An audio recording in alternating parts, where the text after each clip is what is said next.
theyeshiva.net. Okay. So the Vav Amud Beis, close to the bottom, 1, 2, 3, 4, 5, 6, 7, 1, 2, 3, 4, 5, 6, 8 lines from the bottom. Psachim the Vav Amud Beis.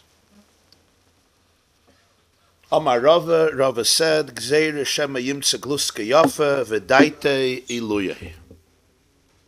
The reason the Chachamim instituted that you have to do bittul after Bdika is because of a decree, because of a concern. What was the concern? You may find on Pesach a nice roll of chametz that you have not discovered during the Bdika. V'daitai iloye, and your mind will be on it, your das will be on it. What does it mean, your mind will be on it?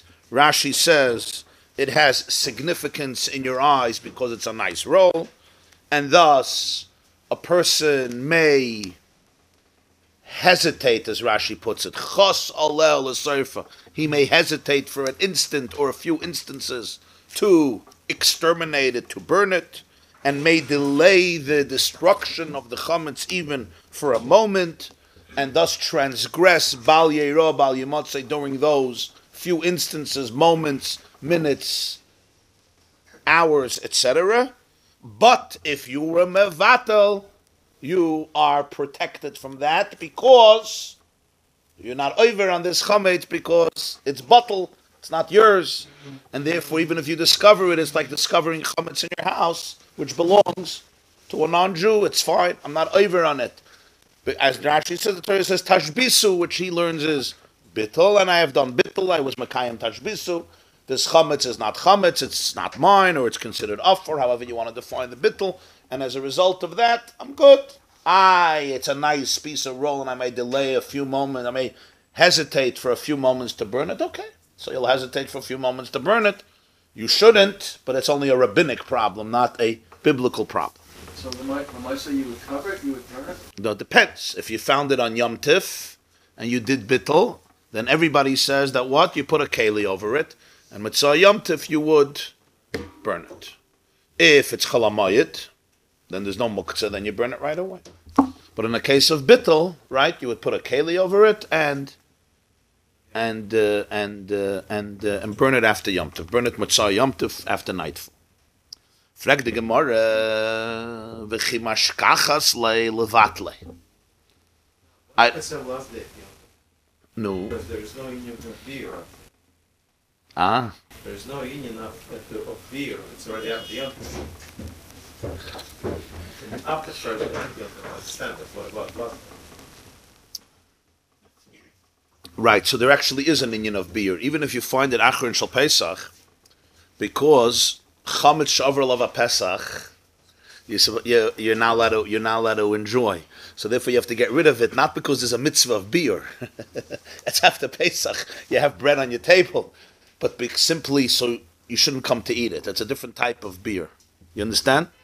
And halachically the difference would be if you make a bracha or not. When I destroy chametz in the middle of Pesach that I find, I have to make a bracha because I'm doing a mitzvah. I'll beer chametz, even if it's only a mitzvah d'Rabbanan because I did bittul. Just like we do b'dikas chametz, it's only a mitzvah d'Rabbanan, but we make a bracha like we discussed. You make a bracha for a mitzvah d'Rabbanan, but that's only if you're mevayer chametz in the middle of Pesach, because then there's a mitzvah d'Rabbanan to be mashbes the chametz. After Pesach, you also have to destroy the chametz because chametz shavar lava Pesach. You're not allowed to leave in your house things that you're not supposed to eat. For example, and you have in your ideya tarnagoylus, if you have a tarnagoylus, a chicken that just died, right? Or it was shechted in a wrong way. So it's a dead chicken, so it can get confused with other chickens. So you're not supposed to leave it in your house because it's a takala, it's just a stumbling block. Yeah. So you get rid of it, but you don't make a bracha for getting rid of it. So when you get rid of the chametz after Pesach, you have to get rid of it. You have to. But you don't make a bracha for it. And from this, the Balatanya, the Shulchan Aruch Harav was Meichiach in Taf Lamed Hey, Siman Taf Lamed Hey, which we learned in the earlier shiurim, that there's a difference, how you have to understand the difference between beer chametz on Pesach and beer chametz after Pesach. Beer chametz on Pesach is not just The Chachamim didn't want you should come to eat it, so therefore you have to get rid of the chametz. If that's the case, then after Pesach, they also don't want you should eat it because chametz shavar lava Pesach. So you would make a bracha. The pshat is different. The pshat is that the Chachamim were mitzaken that bittul is not enough. And because bittul is not enough, so if you don't do beer chametz, you're over on bal yeiro, bal yemotzi midirabbanan. And when you get rid of it, you're mekayim tashbisu midirabbanan, even though you did bittul. So you make a bracha, because the mitzvah is to get rid of the chametz. But after Pesach, the mitzvah is not to get rid of the chametz. We're afraid you're going to eat the chametz because it's chametz shavuot Pesach. So you get rid of it simply as a caution that you shouldn't come to eat it. It's not a mitzvah to get rid of it. Ilu Yitzuyer, I would be able to be certain that a person won't make this mistake. I don't have to get rid of it. I'm getting rid of it as a technical precaution not to come to eat it. So I can't say I'll beer chametz. There's no mitzvah of beer. The mitzvah is, what do you mean the mitzvah of beer? There's bread on my table. Where's the mitzvah of beer? The mitzvah is, the prohibition is to eat it. So in order you get rid of it, not you shouldn't come to eat it. So l'chayir on Pesach you could say the same thing. The reason they said you have to do beer is why? Shema yavei la'achle. So why do we make a bracha al beer chametz? It's not a mitzvah. It's just we're scared you're going to eat it. That's why he's mechadesh. That's not the pshat. But the Chachamim may have had different reasons why they said you have to do beer, but the gather of it is that if not, you're even on by Yemotze. It's the Chachamim said that even with bittul, it's like you didn't do bittul. Even if I did bittul, the Chachamim say, I imagine that there was no bittul. No, if there was no bittul, there's a mitzvah to get rid of the chametz. Yeah, not only because you're going to come to eat it, even if you're not going to come to eat it, you're not allowed to have chametz. If I have chametz locked up in my house and I don't sell it, I'm not allowed to have it. I may not come to eat it. I'm allergic. I put 100. You're not allowed to have chametz in your house. It says Bayirah, Bayimatzeh, Tashbisu. The Chachamim said that even if you did bittul, midivrei seifim, it's like you didn't do bittul. So Mela, there's a mitzvah in the beer. The beer is a mitzvah. Why did they say it? For the different reasons. You may come to eat it, whatever. But the gather of what they said is that Bayirah, Bayimatzeh still exists. Tashbisu still exists. So the beer is a mitzvah after Pesach. You can't say there's a mitzvah tashbisu after Pesach. There's a mitzvah tashbisu after Pesach. You ate pizza. There's a mitzvah tashbisu. So why are you getting rid of it? Parshas, as a precaution, you shouldn't come to eat it. But you still have to get rid of it. But it's a different gather. That's why when you get rid of chametz on Pesach, you have to make a bracha. Al bir chametz. It's a fascinating thing. If I burn a piece of bread that I find chol hamoed, I hope I don't find a piece of bread. But if I find a piece of bread on chol hamoed and I burn it, I have to make a bracha. I'm doing a mitzvah. I'm not doing a mitzvah min ha-Torah because I did bittul already. But I'm doing a mitzvah d'Rabbanan. But after Pesach, when I burn it, I also have to burn it because it's chametz shavuot Pesach. I'm not allowed to eat it. Chametz that Pesach passed through it, and I'm not talking about chametz that I sold to a guy. That you're allowed to eat because that was allowed to be in your house. It's not yours. I'm talking about my chametz that I left in the house, right? Even though I did bittul, but I didn't do beer on this chametz, so I'm not allowed to eat this chametz because it's called chametz she'avra lava Pesach. This chametz had to be destroyed, and it was not. So this chametz I'm not allowed to eat, but d'Rabbanan. So as a result of that, I have to get rid of it, but there's no bracha al beer chametz. Is Rabbi and Rabbi would agree on that? Because Rabbi was, didn't hold by Shloshim Yom, so the whole year is a preparation for Pesach. Maybe if you could have numbered this is wrong. Rabbi would be with that. He was burning the chametz. Because it's like, all year round. You're asking like Rabbi, a whole year you have to prepare for Pesach. But even that, the reason I'm burning the chametz after Pesach is not as a preparation for next Pesach. The reason I'm burning the chametz is because simply there's a rabbinic prohibition to eat chametz that went through Pesach. Chametz shavuot Pesach, right? You have to be careful, for example, stores that are owned by Jews and they don't sell their chametz to a goy, and people go in a day after Pesach and they buy the chametz, maybe chametz shavuot Pesach, and it's a Jewish chametz shavuot Pesach, right? Even if the person did bittul but he didn't do beer, or he doesn't know about bittul and beer for whatever reason. So this is something a person has to be careful with. It's a very practical. If you buy it, that's why people do it. If you buy it, you didn't realize it's found that way. You have to burn it. You have to burn it. You got to get rid of it. You have to throw it out. What overlap Pesach on you? But you have to burn it. That's why many people. It wasn't your overlap Pesach, it was his. Right. You just throw it out. Yeah, throw it out. You're not mechuyev to burn. No. So Gemach Yoshan also comes from this. What? Gemach Yoshan. No. Yashan and Chadash, that's a different creature. Nothing to do. It coincides with Pesach, but it has nothing to do. No, Chadash is that the Torah prohibits eating the new produce until after the 16th of Nisan when they brought the carbon omer. So those views that hold that this applies even nowadays and even in Chutz La'aretz, which is a debate among Poskim, so there are many Jews who are makpid not to eat the new produce, the new harvest, right, that took root after last Pesach. Let's say you plant something in Tishrei, you plant grain in Tishrei, right, and it grows before Pesach, and now you want to eat, okay, you want to make cake. That's called Chadash, it's the new produce. If it took root before last Pesach, that's called Yashan. And that's what they use. Chadash means it took root after last Pesach, right? Let's say now is Chodesh Teves, right? So in a few months before Pesach, there'll be new grain. And I want to eat that grain. So according to those who prohibit it, I'm not allowed to eat that grain. Why? Because the 16th of Nisan didn't pass. In the time of the Beis HaMikdash, they would bring a carbon from the new grain, from the new barley, called the carbon omer, and that allowed you to eat all the new grain from the field. Till that point, you had to eat from the grain that took root before the previous Pesach. That's what it happens to coincide with Pesach, but it's not connected to Chametz. Why do you use the Michael Behema to be marked the new grain? Well, Sfiras HaOmer is about refining the animal soul. So we use animal food, animal fodder. Right, l'sakenes nafsheisenu, rechesenu, nishmasenu. So we use, it's one of the only karbonis, one of the only offerings that were brought from barley. That and the mincha of the soita. Only that's a unique thing, because all of the meal offerings were brought of wheat, not of barley. Huh? No. They harvested at night, the night after the Mitzvah first night of Pesach, the night of Tazayin, and they offer it the next morning. Just when we're talking, why is it harvested at night so that it'll be ready by the morning? Is that? Yeah. Normally And even Shabbos, even if it was Friday night, you did it on Shabbos. That was the Chiddush. Okay, so that's a separate creature. So now back to our discussion. So when you find the chametz on Pesach, you have to burn it. If you did bittul, you're good. You still have to burn it, but you only have to burn it with the Rabbanon, so you're not going to be able to buy Rabbi Yamotzi. That's Rava's explanation in this din. Frag the Gemarah. Now, you're going to know the answer to this question, because we said it probably 390 times, but this is where it comes out. What's the problem? When you find it, you'll be at Mavatl. When you find the chametz, you'll be at Mavatl. Why did the Chachamim say that you have to do bittul during bdika, after bdika? In other words, even before you found it, you don't know that it exists, you have to be at Mavatl. The chametz that you know exists and that you found, you're getting rid of. So we're not worried about that. That chametz you don't have to do bittul on. The chametz that you burn, you don't have to do bittul on. You don't have to make it ownerless, right? You're destroying it, you're fine. You're trying to be Mavatl the chametz that you didn't find, and you may find. What do you have to worry about it now? You'll find it, you'll do bittul. When you find it, levatloi. Why the need for bittul before you find? Meaning,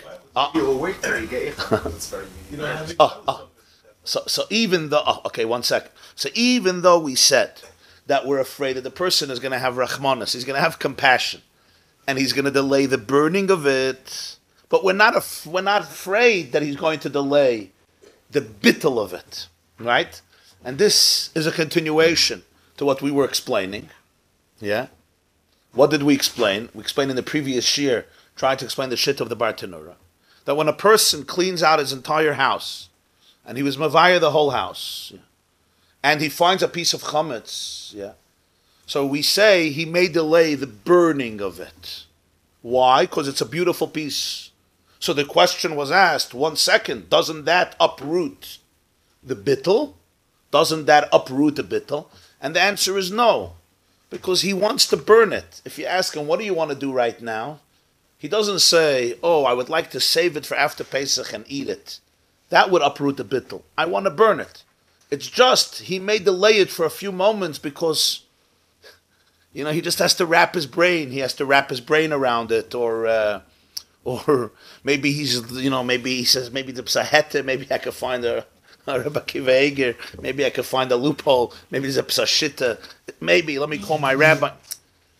Not that he wants to be over on Pesach, not that he wants to, if he says if he thinks I want to eat it, let me leave it. then you have a serious problem. He's not doing that. He wants to get rid of the chametz. He wants to do the right thing.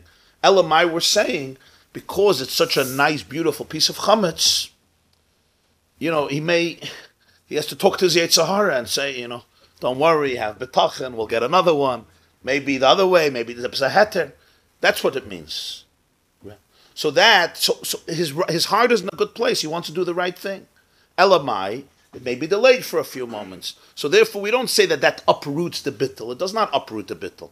What it does is, you're over abayira abayimatze for one reason, because the chametz is in your house. Not because you're a bad guy. You want to do the right thing.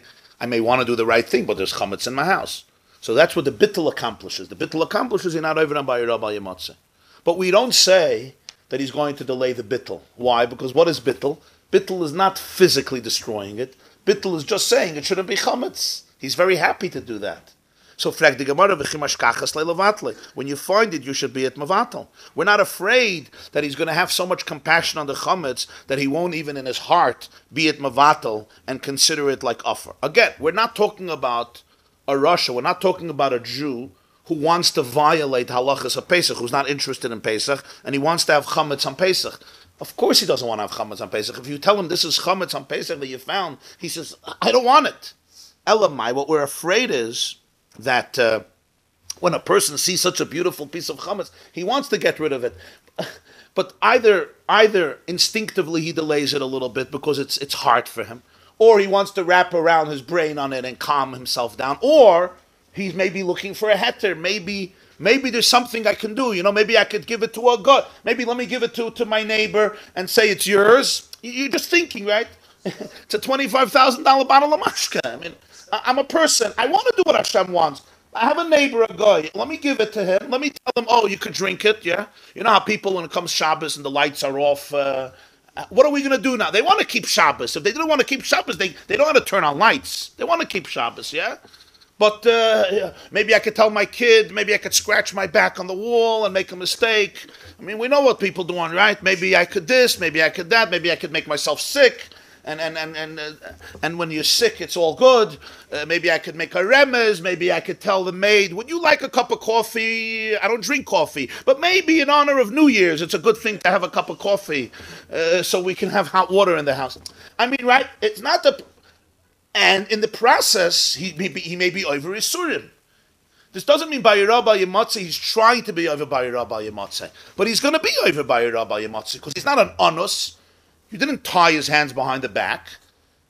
Maybe you could call him a shoygig. Maybe it's not mamash amazed. He doesn't know. He gets confused. Whatever, however you want to categorize it. But it's not that he's an onus. Somebody tied him up and doesn't let him get rid of the chametz. He could get rid of the chametz, but he's just looking for methods. So I'm thinking, let me give it to my neighbor as a gift. Let it be his. And he's a good friend of mine. Right? And after Pesach, I'll take it back. And that's a good question. Are you allowed to take chametz that you find on Pesach and give it away to a guy? Very good question.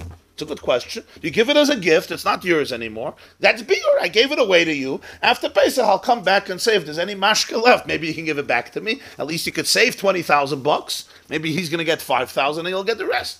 That's the vart. The vart is chasalah. You're looking for ways that it should stay in the world. And therefore, we did bittul. But the fact that you could do bittul right away, that you won't mind because that's going to keep it in the world. It's not going to destroy it.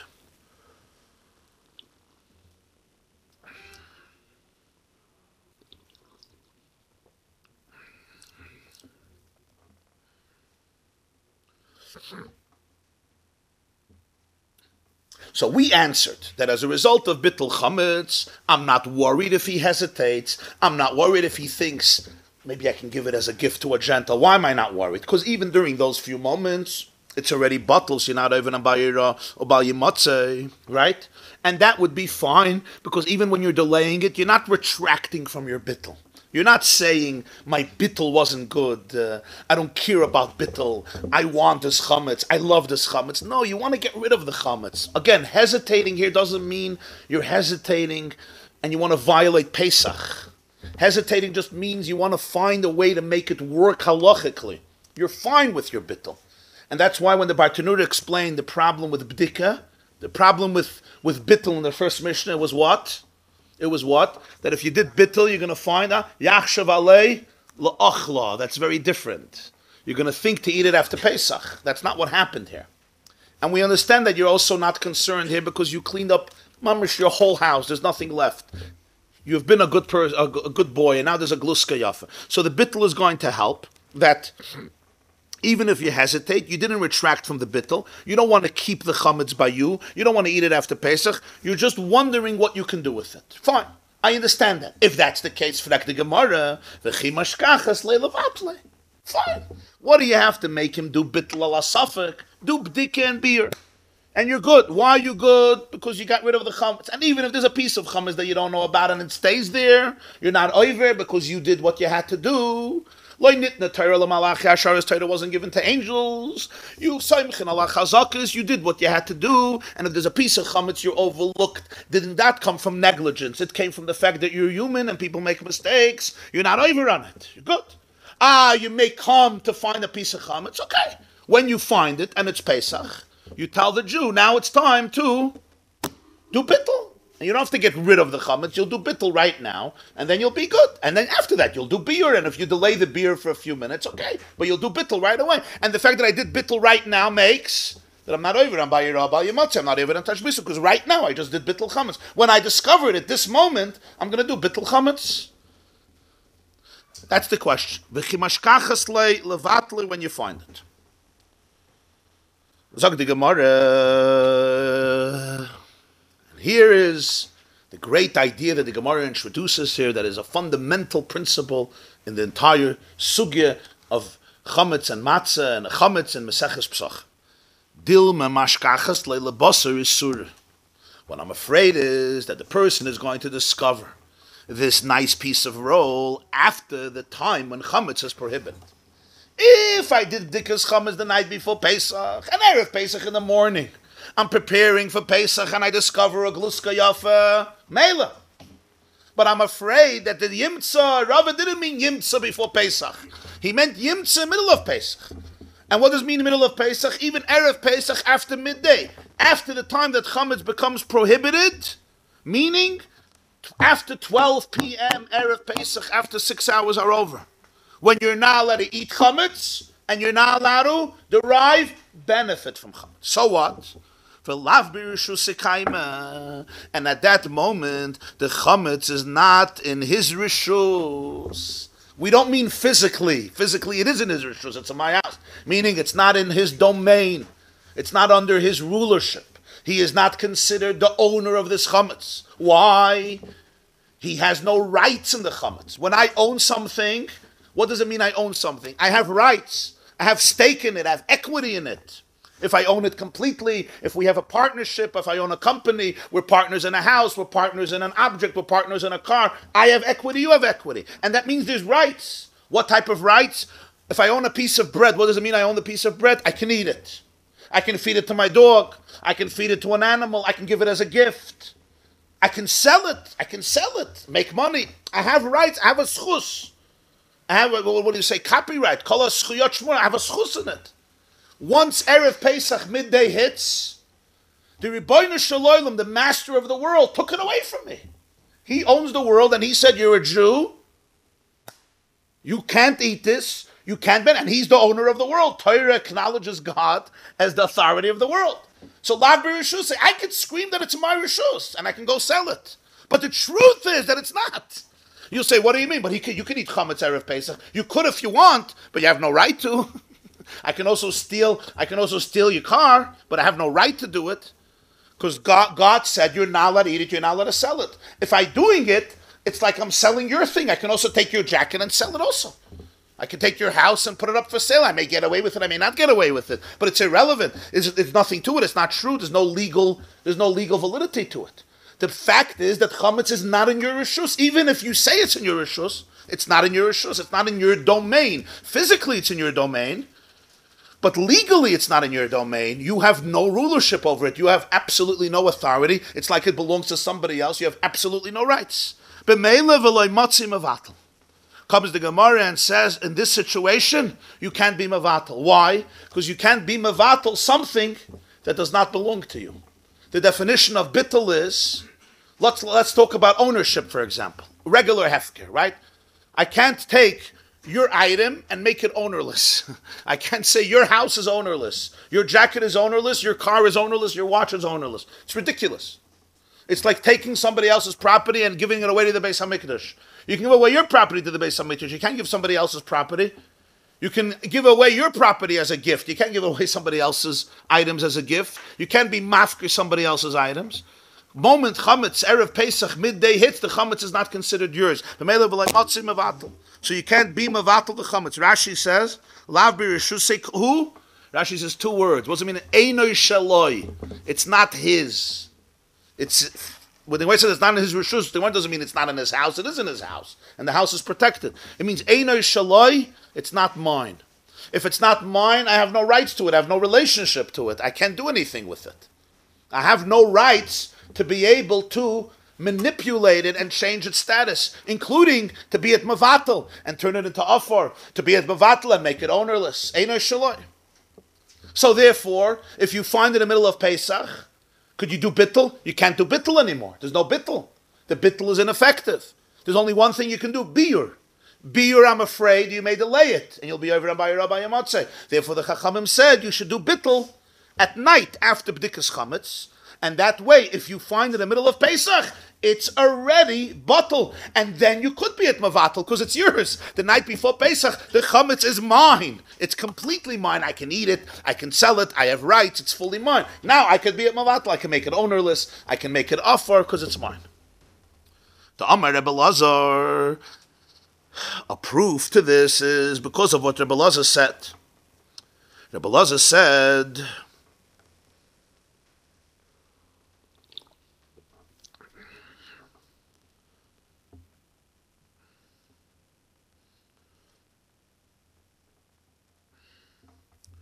there are 2 things that are really not in the domain of a person. They don't belong to him. But the Torah treats it, the Torah makes them, the Torah treats them ki'ilu b'rishusay. The Torah holds him liable for them as though they belong to him, even though they don't. Ve'eluhein, these are the 2 things. Bar b'rishusay rabba. Somebody who digs a pit in a public domain. So the earth that he used doesn't belong to him. The pit is not his. He has no ownership over it. Because digging a pit in public property doesn't make it yours. If I dig a cave in my property, it's mine. Because that earth belongs to me. But I come into your house and I go under the earth. It's not mine. Rishus HaRabbim doesn't belong to me. It doesn't belong to you. It belongs to the Rabbim. So even though I dug it, that doesn't make me acquire it. The earth itself that I'm using, the space, belongs to the domain. Nonetheless, when there are nezakim, when there's damage, right? We say, you're going with your ox, you're going with your dog falls in, it trips, there's a hazard. Who has to pay for the damages? I have to pay for the damages. In other words, the Torah holds me liable for the damages, even though I could say, what does that have to do with me? It's not mine. The answer is because I created the hazard, I dug the pit, the Torah holds me liable. Yeah. It's not yours. Yeah, exactly. The second thing is chametz mishei shoyus ulamayla.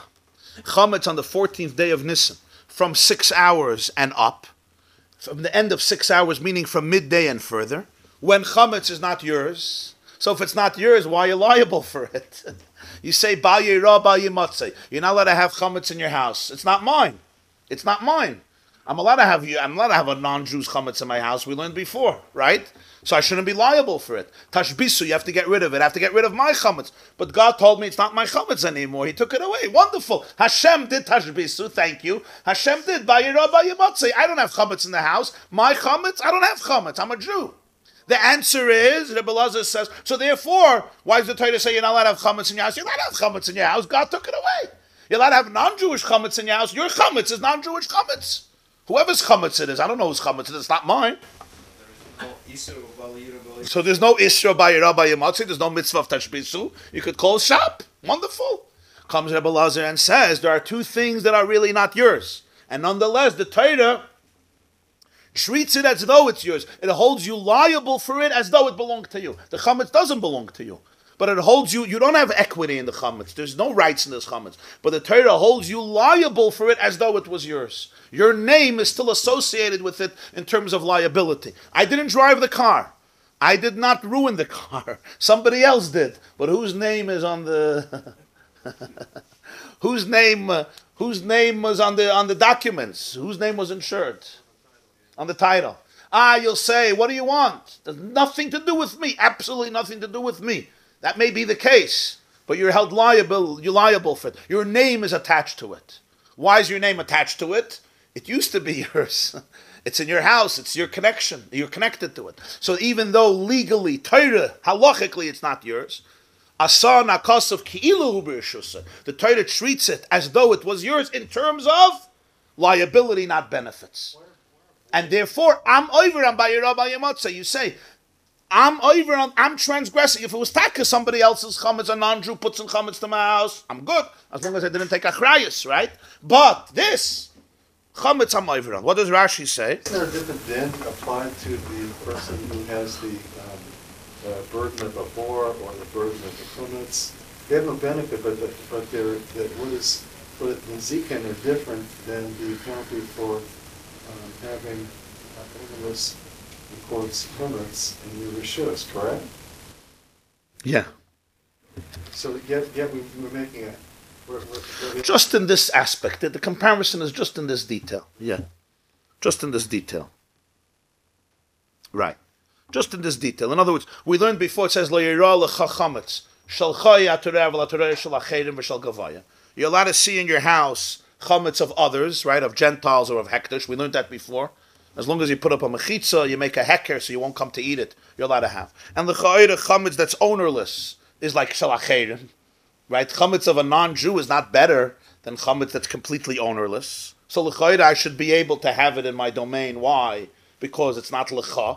And we said that chametz on Pesach is forbidden to have anah. So if it's forbidden to have anah, basically it left my authority, my ownership, and it became ownerless. So l'chayda, I shouldn't be over on lo yirah l'cha. This is not my chametz. This piece of bread here is not mine. What makes it mine? What makes it mine?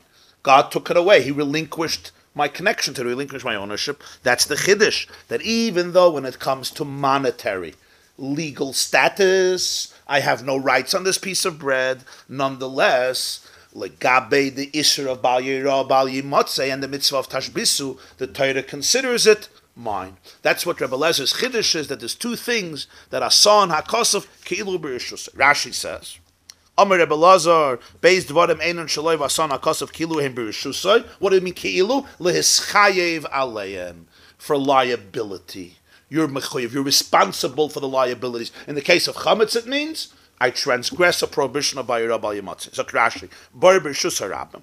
If somebody opens up a pit or digs a pit, chayav bin izaken, he is responsible for the hazards, for damages. Ve'ein haboir shaloi. But he can't argue in court, this cistern, this pit is not mine. Ela shel hefker. It belongs to all. It belongs to nobody. Even though I dug it, but that doesn't make the public domain mine. There's no acquisition in Rosh Hashanah. Sorry. The answer is, you're right. It's not yours. You're just liable. Why are you liable? In that case, because you dug it. In this case, because you didn't get rid of it.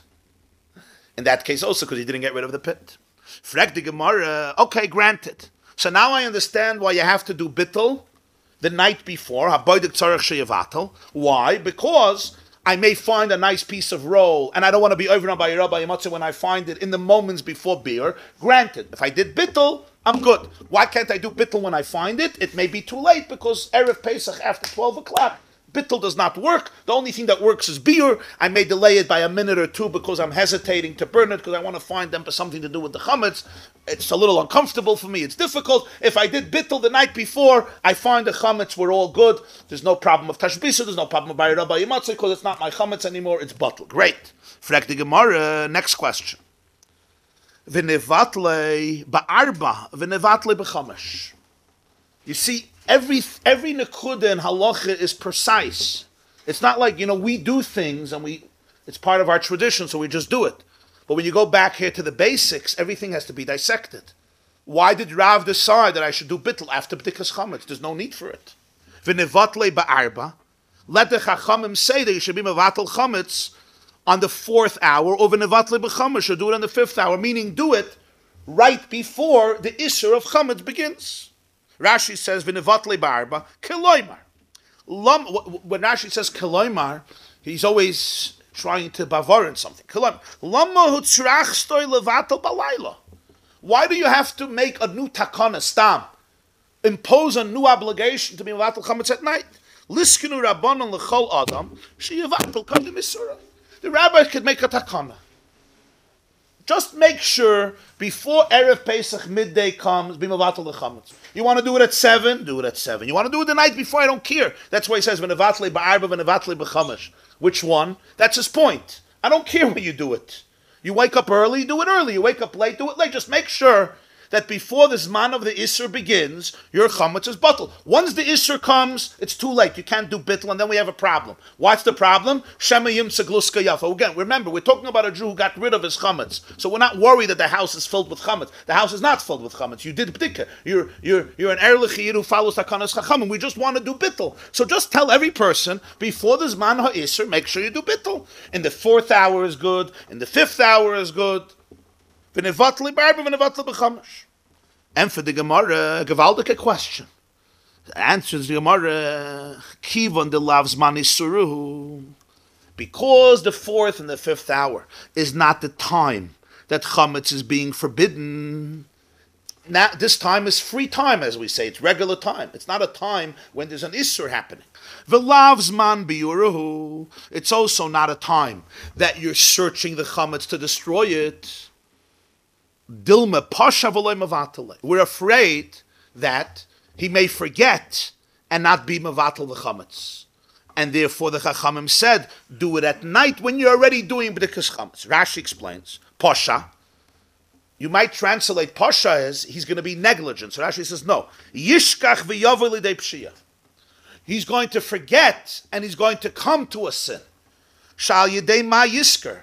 What's going to help him remember that now is the time of bittul? In the 4th hour, let's say 9 o'clock in the morning, Erev Pesach, right? Or any time in the morning. There's nothing going on to remind him that you have to do bittul.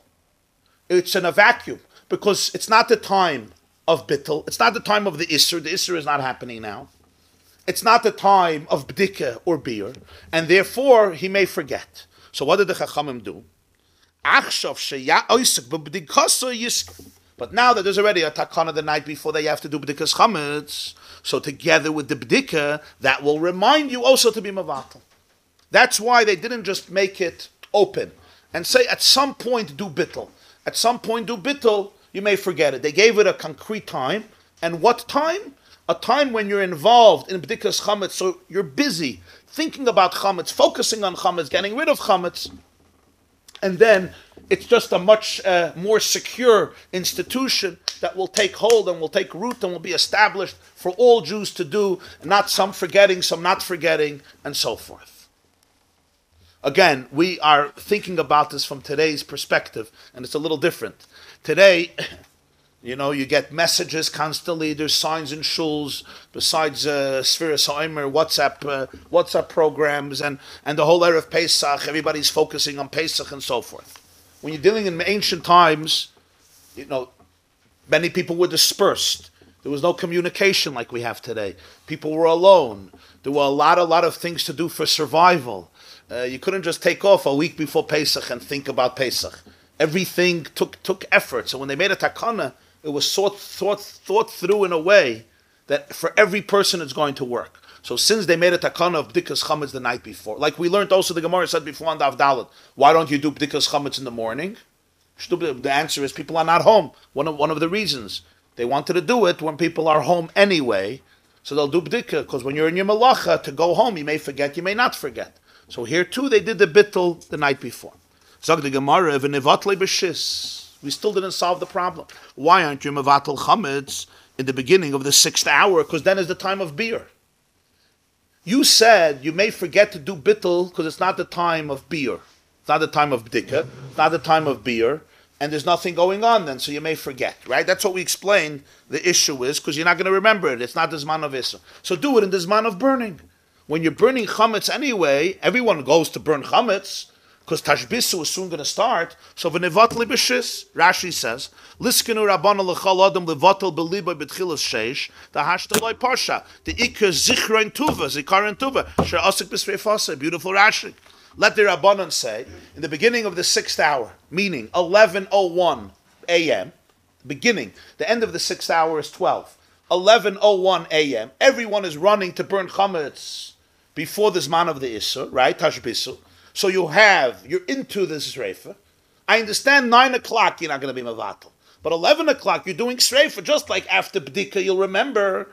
When you're burning the chametz, you'll certainly remember, I'm getting rid of the chametz, let me do bittul. That's the great time. Why do you have to make bittul a night before? That's the question. Don't do it earlier. And for the Gemarah, kiv on the surah de rabbanon iluye kedairaisa damya. Because there's already a prohibition of chametz midirabbanon, so therefore it has the same halacha like something that's forbidden min hana from Torah. V'lav b'rishus Chaim. It's not under your ownership. V'loi matzi mevatel, and therefore you already can't do bittul in the beginning of the 6th hour. What does this mean? So Rashi says, Kivon the surah de rabbanon the misha'avru chamesh. Once 5 hours have passed, asur b'chametz l'divrei hakol. You're prohibited to eat or benefit from chametz according to everybody. Meaning, the hour before that, the 5th hour, there's a machlokes between Rabbi Yehuda and Rabbi Meir. Minar Torah, chametz becomes prohibited only at 12. We're just using those times for simplicity. Minar Torah. The Chachamim were afraid that people could get confused by an hour or 2 hours. It may be a cloudy day. You may think it's really earlier and really it's later. So therefore they said, instead of burning your chametz at 12 o'clock, before 12 o'clock, let's do it an hour early. An hour early you have to get rid of chametz. There's even a shitta that you're not allowed to eat it for 2 hours earlier, which is what we paskin. Already 2 hours earlier, which means 10 o'clock you're already not allowed to eat chametz. 11 o'clock you have to burn chametz. They pushed back the tashbisu an hour early, so that a person, even if you make a mistake and you think that it's really earlier, you think it's 11 and it's really 12, great. So you'll burn the chametz at 11 and you're good. Because if you make a mistake, it's just a buffer zone. The question is, could people make a mistake by 1 hour? Yes. 2 hours? It's an argument. 3 hours, we assume you're not going to make a mistake. So that's a machlokes. When do you have to stop eating chametz? 11 o'clock or 10 o'clock? That's a question. But Rashi says, but by the end of Chamesh, Asur b'chametz l'divrei hakol. Everyone holds that by the end of 5 hours, meaning 10:59, 11 o'clock, you're not allowed to have chametz anymore. You can't benefit from the chametz. You, of course, can't eat the chametz, and you have to get rid of the chametz. B'meila, min ha-Torah, the chametz is yours for another hour, because till 12, I could sell it, I can eat it. But the rabbi said that 11 o'clock, you got no equity in it. 11 o'clock, you can't eat it. 11 o'clock, you can't sell it. 11 o'clock, you can't feed it to the dogs. So the rabbis relinquished the authority of chametz at 11 o'clock. So could you do bittul at 11 o'clock? You can't do bittul anymore. When do we burn the chametz? We burn the chametz in the beginning of the 6th hour. That's what they said. At that time, you can't do bittul. Min ha-Torah, you could do bittul. But with the Rabbana, you can't do bittul. That's what he's saying. Kivan the Yisur the Rabbanon like Kedairaisa damya. Ve'enoi shaloi. Rashi says it's not yours. Mid the Rabbanon. V'loi matzi miftalei b'libai. So you can't stand and burn the chametz and in your heart say, Afar, Afar, Afar. What was the question? At the beginning of the 6th hour, when you're doing sreifa, you're standing by the fire, you're thinking about getting rid of the chametz. Get rid of the chametz physically, and get rid of the chametz emotionally. Right? B'libai. Get rid of the physical chametz physically, and the chametz that's hidden in your house, you get rid of beliboy. Rashi says, at that moment, it's worthless. Like mafzi miftalei beliboy. B'meila, 1 second. V'kivan the so you can't do bittul. V'kivan the chasalei umashilei porta, avaralei. And when you find that piece of chametz in the middle of Pesach, and you feel bad for it, and you may delay it a little bit, You're going to be over by Rabbi Monsey because the bittul of Erev Pesach didn't work. Why didn't it work? Because it wasn't yours to be mevatel it. Because the rabbi said you have no stake in it anymore. This chametz is not yours. You got no right to the beginning of the 6th hour when you are burning it. B'meila, they had no choice. So to do it 8 o'clock in the morning, they felt many people will forget because there's nothing going on then. And there's nobody screaming at you. There's no alarm clocks in the Jewish communities. Go, be mevatel chametz. They needed to attach it to something. Burning is substantial. B'dika is substantial. So they made it a night before by b'dika. When are we burning the chametz? We say Before the people. 6th hour, no? What we So do? Masrayis chametz by us is before it's going into the 6th hour. So You could burn the chametz 4 o'clock in the morning if you want. You could burn the chametz after Purim. You could burn chametz today. Fine. The chiyuv tashbisu min ha-Torah, right, is the beginning of the 7th hour. Ach chilek, by chatzos. Okay? The Rabbanon, it's an hour earlier, the beginning of the 6th hour. Min ha-Torah, I have to burn the chametz 12. Min the Rabbanon, I have to burn the chametz 11. That's the zman. You want to do it 10, do it 10. You could do it. But the chiyuv shreifa, and if you didn't do it 10, what's the deadline? Right, you'll always see in the calendars. The last time to eat chametz is, let's say, 9:24. The last time to benefit from chametz and to burn chametz will be 10:24. That will be Soif Arba. This will be Soif Chamish. And your deadline is Tchilas Sheish. That's what you do it. But that's the time. The time is the beginning of the 6th hour. That time when you're mechuyev, which we call the deadline because we do it earlier. We usually do it earlier. We do it. deadline is not by the end of Chumash. Our deadline is at the end of Chamash. Yeah. Not with Tchilas Sheish. Right. Right. So by the end of Chumash. Right. Our deadline will be 10:59, so to speak. Right. So yes, if you burn it then, you could do bittul. If you burn it then, you could do bittul. But they're not going to make. But that's not the time that they made sreifa. That's the time we do it. You understand? So maybe they couldn't institute bittul then, because that bittul wouldn't work. It wouldn't be legal. So as Rashi says, you'll be able to buy it by Monsey. The Amar Reb Gidl Gemarah proves this. The Amar Reb Gidl Amara. The Amar Reb Gidl said, Amar Reb Chia in the name of Reb Chia. Amar Reb Gidl Amar Reb Chia by Yosef Amarav. Reb Gidl said in the name of Reb Chia, the son of Yosef, who said in the name of Rav. Hamakadosh, a fascinating case. You take chametz and you want to looking for a good day to get married. When is a good day to get married? Erev Pesach in the afternoon, no? Very few guests will come. You won't have to deal with caterers, with halls. Yeah, actually, all the halls are available Erev Pesach in the afternoon. It's a wonderful time. And you take chametz and you want to be a makadosh with chametz. You can be makadosh a woman. You have to give her money or something that's worth money. A ring is worth money, right? I have a nice bottle of Blue Label, so I want to give it to your kala, yeah, and you say Harei Hat Mekodeshes Li Blue Labels B'Shava Kesef Zeh Kedasma, as long as it's worth money and she accepts it and she consents it. I don't know if it's a good sign for the marriage, if that's how you're mekadesh. Okay, but maybe a cheese Danish, you mekadesh her with a cheese Danish, also maybe not a good sign for the marriage. And you're mekadesh her with chametz erev Pesach, mishei shoyos ulamayla, and you do it from 6 hours and up. What does it mean from shei shoyos ulamayla? Rashi says from the beginning of the 6th hour, meaning from 11 o'clock and up. Afilu bechute kardenaisa, even if you betrothed her with wheat that came from a place called Kurdenaisa, which basically grows, as Rashi says, in the chitim that grow in a place called Kurdenaisa, which Rashi identifies as the mountains of Ararat, which are basically a mountainous region in the border between Turkey and Armenia, north of Kurdistan. That's why it's called Kurdenaisa. It's north of Kurdistan, the border between Turkey and Armenia. And you're mekadesh with wheat that come from there. What's the point of those wheat? The wheat over there was very, very tough. The stalks were very, very harsh. So it's not easy for water to be absorbed. So therefore, a much lesser concern that this wheat became chametz, even if it's moist and water fell on it, because the chaff, the stalk of the wheat is tough. Nonetheless, we are concerned that it absorbed water, and therefore the kernels of the wheat have leavened. So if you're mekadesh on isha from the beginning of the 6th hour, bechute kordenaisa, even with wheat that come from the region of Kurdistan in Turkey, near Turkey, ein chosheshin likidushin.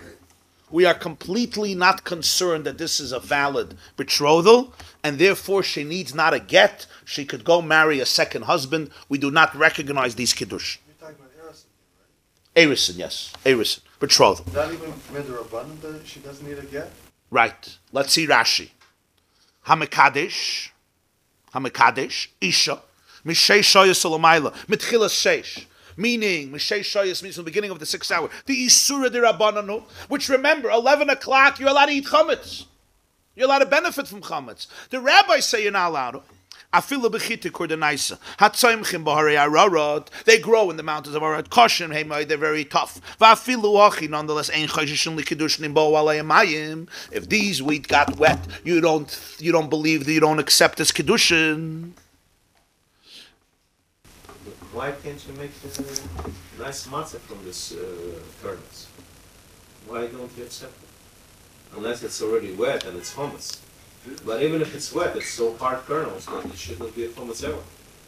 That's the whole thing. It's a something, but even still, they're being strong about it. This is the gewaldige chiddush of Rabbi Giddel. That's the chiddush. Because it's 11 o'clock a.m., it's not mine. I cannot take your watch from you, give it to a woman, and say, Hariyat Mekadeshesli with this beautiful watch that's worth $9,000. You know why?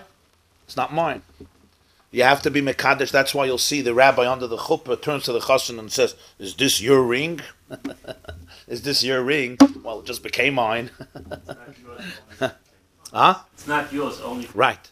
So if he's Mekadesh an Isha with chametz, what's the halacha? She's not Mekadesh. Why?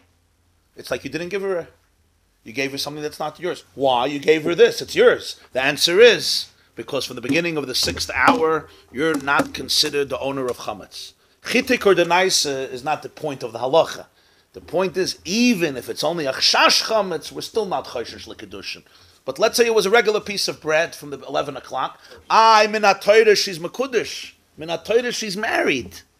She's considered not married. She could remarry a second man and not a get. Minat Torah, she got married to you. So if she remarries and she has children, those children are mamzerim, right?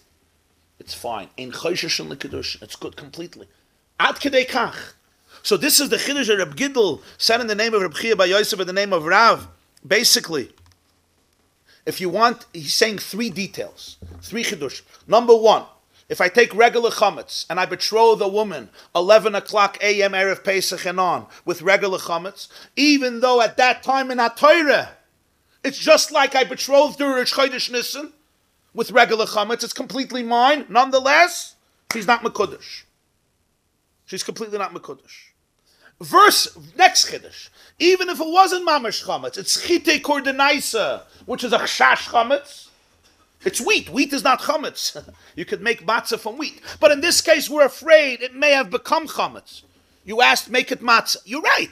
If you took wheat, that's what's called shmura, right? You guard the wheat that it doesn't get wet. That's why it's called shmura. We guard it. And it doesn't get wet and you make matzah, then be mekadesh with matzah. Nobody has a problem if you mekadesh with matzah. The problem here is it got wet and we're afraid it may have become chametz. Even though it's a chash chametz, you're still not mekudesh.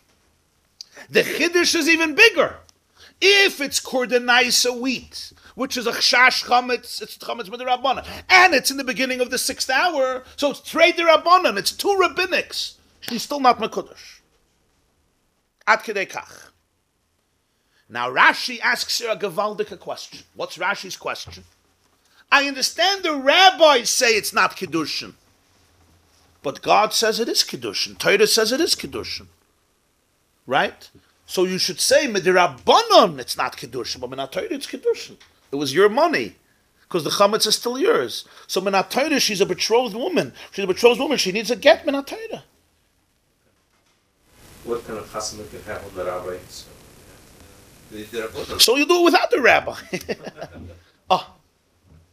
Frekt Rashi, Va'af al gav, the osi isra nos chametz derabanan the sheish. Umafke kedusha Torah for shari eishes ishli alma. Unbelievable question. The prohibition to benefit from chametz is only rabbinic, because it's the 6th hour. If you marry her with chametz 1 p.m., 12 p.m., I'm asking. You were mekadesh her with nothing. It doesn't belong to you. Got it. But you did it 11:05. So Minat Torah was good. So the rabbis... No, the beginning of the 6th hour. 11 o'clock is the beginning of the 6th hour. So the rabbis took away the Kiddushei Torah for Shari Eishes Ishla'alma. They're now letting a married woman marry another man and have children. And Minat Torah, these children are mamzerim, because she was married to the first guy, because it was kosher. The rabbis didn't have a problem with it. The Torah didn't have a problem with it. 11 o'clock, you're allowed to have chametz. It's my chametz. I'm allowed to benefit from it. What's a benefit of chametz? To give it to your kala. That's the great hana. That's called hana. You're allowed to benefit. Huh? Gemara says, could you rice it down here? That you're not allowed to do bittul. That the bittul won't help. Why won't the bittul help? Because the rabbis took it out of your Shul. Granted. Yeah, but here, you're destroying Kiddushin Minat Torah. It's a serious thing. And Fitrashi, Hamatartzinan, Bechamaduchtin, this is explained in a few places in Shas, called the Mekadesh, Adaita de Rabbanon Mekadesh. When a person is Mekadesh Anisha, he's Mekadesher al Daita de Rabbanon. L'das Chachamim. What's the nusach? That's why the text of the Kiddushin is very important. Hareat Mekodeshes Libet Habazu, Kedas Moshe v'Yisrael. Why don't I say, why don't I say, Hafroshas Chala Kedas Moshe v'Yisrael? I light Hanukkah candles, Kedas Moshe v'Yisrael. Everything we do is Kedas Moshe v'Yisrael. Hareat Mekodeshes Li. This is for you. Of course it's Kedas Moshe v'Yisrael. When we're Makadosh, we say it's according to the religion, it's according to the law of Moshe and the Jewish people. The answer is, all Kiddushin is basically with a stipulation. The only way we're getting married is if Chachmei Yisrael agree to the marriage. It's like a condition. You can make any condition you want in marriage, the wife or the husband, right? Person says, I'm Makadosh you with this and this condition. In the house, there's going to be this in the house. As long as it doesn't violate, I mean, she doesn't have to agree, of course, right? As long as it doesn't violate Torah, you could make a condition. I can give you a loan on conditions. Any transaction that you make a tanai, and the condition is a valid condition, it's a stipulation, it's built into the contract. And if you fail to comply with these stipulations, it's valid retroactively. One of the conditions that they instituted in every wedding is it has to be Kedas Moshe. Moshe, meaning Sanhedrin, Bezdin, Torah, has to agree with it. When you're Mekadesh in the beginning of the 11th hour, what do the rabbis have to say about this? Sorry. You're right. Min HaTorah would be good Kiddushin. But Min HaTorah, if you make a condition and you don't fulfill it, it's not a Kiddushin. Min HaTorah. Since you made a condition that the rabbis have to agree, and they will never agree to this marriage. Why? Because from their perspective, you are Mekadesh with something that doesn't belong to you, so therefore it's not Kiddushin Min HaTorah. So therefore she doesn't need a get. Adaita de Rabbanon Mekadesh. It's Mekadesh Adaita de Rabbanon. Because it's Adaita de Rabbanon, and the Chachamim answered this Chametz and Hana, they don't want this Kiddushin. You'll tell me you're uprooting Min HaTorah. You're not uprooting. You made a Tanai that if the Rabbanon are not maskim, it's not Kiddushin. So the Torah also says it's not Kiddushin. Just like if I made a condition that I'm going to be Mekadesh you, and the woman says, no problem, I agree. One condition. The condition is no sugar in this house. No smoking in this house. No cigarettes. Happens all the time, right? And in the Yichud room, he takes out a cigarette. You don't need a get. You don't need a get. The whole Kiddushin was bottle. There was a Tanai. You didn't fulfill the Tanai. You made a Tanai here. Kedas Moshe v'Yisrael. That's why we put it in. It's a very strange text. Everything is Kedas Moshe v'Yisrael. Why don't we say any other mitzvah Kedas Moshe v'Yisrael? Whatever we do. We put up a mezuzah. Why are you putting up a mezuzah? Because Moshe Rabbeinu told you to put up a mezuzah. She would say, I'm putting up a mezuzah, you make a bracha, l'kvaya mezuzah, Kedas Moshe. The answer is, yeah, all of Yiddishkeit is Kedas Moshe. Here, it's essential to the Kiddushin that the Chachmei Yisrael have to agree with it, and that's why, in this case, it's not Kiddush. What do you say if the condition is batal 2 weeks later? In other words, they had a Nisuyin, but it was also the breach of the condition. Yeah.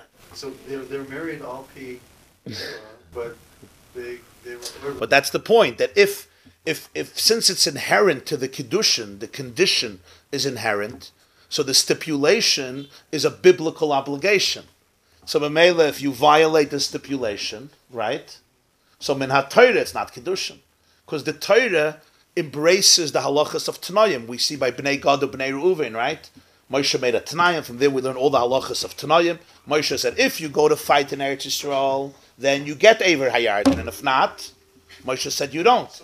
In other words, this is yours, but there's a condition. You have a deraisa there. That's a deraisa. What if there's a competing deraisa where they had, say they live together as man, they have the same.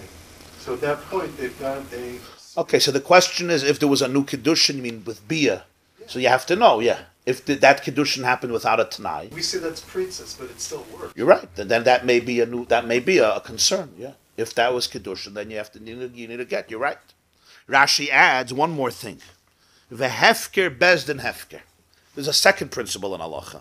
The second principle in halacha is when bezdin declares something hefker, it has the legal status of hefker. Just like we have in secular law, a government has certain rights, especially in a time of war, for example, right? It's my house. But if you live in the United States of America, there's certain authority that a government has. It may use it, it may not use it, especially in times of crisis, where they could declare this doesn't belong to you anymore. Halachically, hefker, bezdin, hefker. If bezdin says something is ownerless, it has the definition of hefker. B'meila, that's recognized even in Torah. So since hefker, bezdin, hefker, when the Chachamim said at 11 o'clock, the chametz is asur b'hana, essentially what they did was, they declared this bread in your house as ownerless. So therefore, I betrothed a woman with money that doesn't belong to me. So she's not mekudesh, even min ha-Torah. In other words, even though min ha-Torah it's not hefker, that's right. But hefker, bezdin, hefker. Just like we have dina de malchusa dina, and Torah recognizes it. Torah recognizes the hefker of bezdin. So the Rosh Yosef says that Rashi is giving two separate reasons, even though you may not doesn't look that way, but it looks like that that's the vart. That it's two separate reasons. But Mela Rashi explains that's the chiddush why she's not mekudesh. How does this relate to us? If you're mekadesh on Isha with chametz in the 6th hour, she's not mekudesh. Why? Because it's asur b'hanam rabbanon. So certainly you can't do bittul. So that's why they couldn't institute bittul in the time of burning the chametz. So when did they do bittul? They did bittul the night before, after b'dikas chametz. Nobody will forget because you're busy with chametz, so you'll remember to do bittul. In the morning, you're not busy with chametz, you may forget. Later in the morning, in the beginning of the 6th hour, you're taka busy with burning chametz. It's a great time for bittul. It's the best time for bittul, but it's too late for bittul, midrabanan, and therefore bittul won't be effective. And when you find chametz in the middle of Pesach, you'll be able to buy Rabbi Monsey. Now the Gemarah has to bavar in one detail. Ula basar isur le'matzim evatalei. This whole premise is questionable. After the issue, you're not allowed to be mavatal chametz? Vahatanya, we have a brayse. And here's a fascinating question. The brayse says, a Jew is sitting in Beis Medrash and he's learning. V'nisker, he remembers sheyesh chametz b'teich beisa. He has chametz in his house. What's the halacha? You don't have to run home. Mevatloi beliboy. You could be mevatel the chametz in your heart, and that's enough. Echad Shabbos ve'echad Yom Tov. No difference if it's Shabbos or Yom Tov. Usually we have a halacha. It's not enough to be mevatel chametz. The Chachamim said you have to be by the chametz and get rid of chametz. But there are certain situations, the Brisa says, you don't have to run home. Mevatle beliba v'dayu. When you're sitting in the Beis Medrash, it's Shabbos or Yom Tov, obviously Pesach time. Regular Shabbos, I don't care if there's chametz in your house. Hopefully there's chametz in your house. Okay, we'll see in a moment.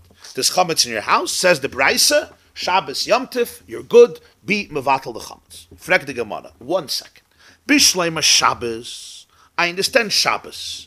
Meshkachas, let's talking about. Going shechol arba aliyas b'Shabbos. Erev Pesach was on Shabbos. I'm sitting in Beis Medrash, Erev Pesach, in the morning.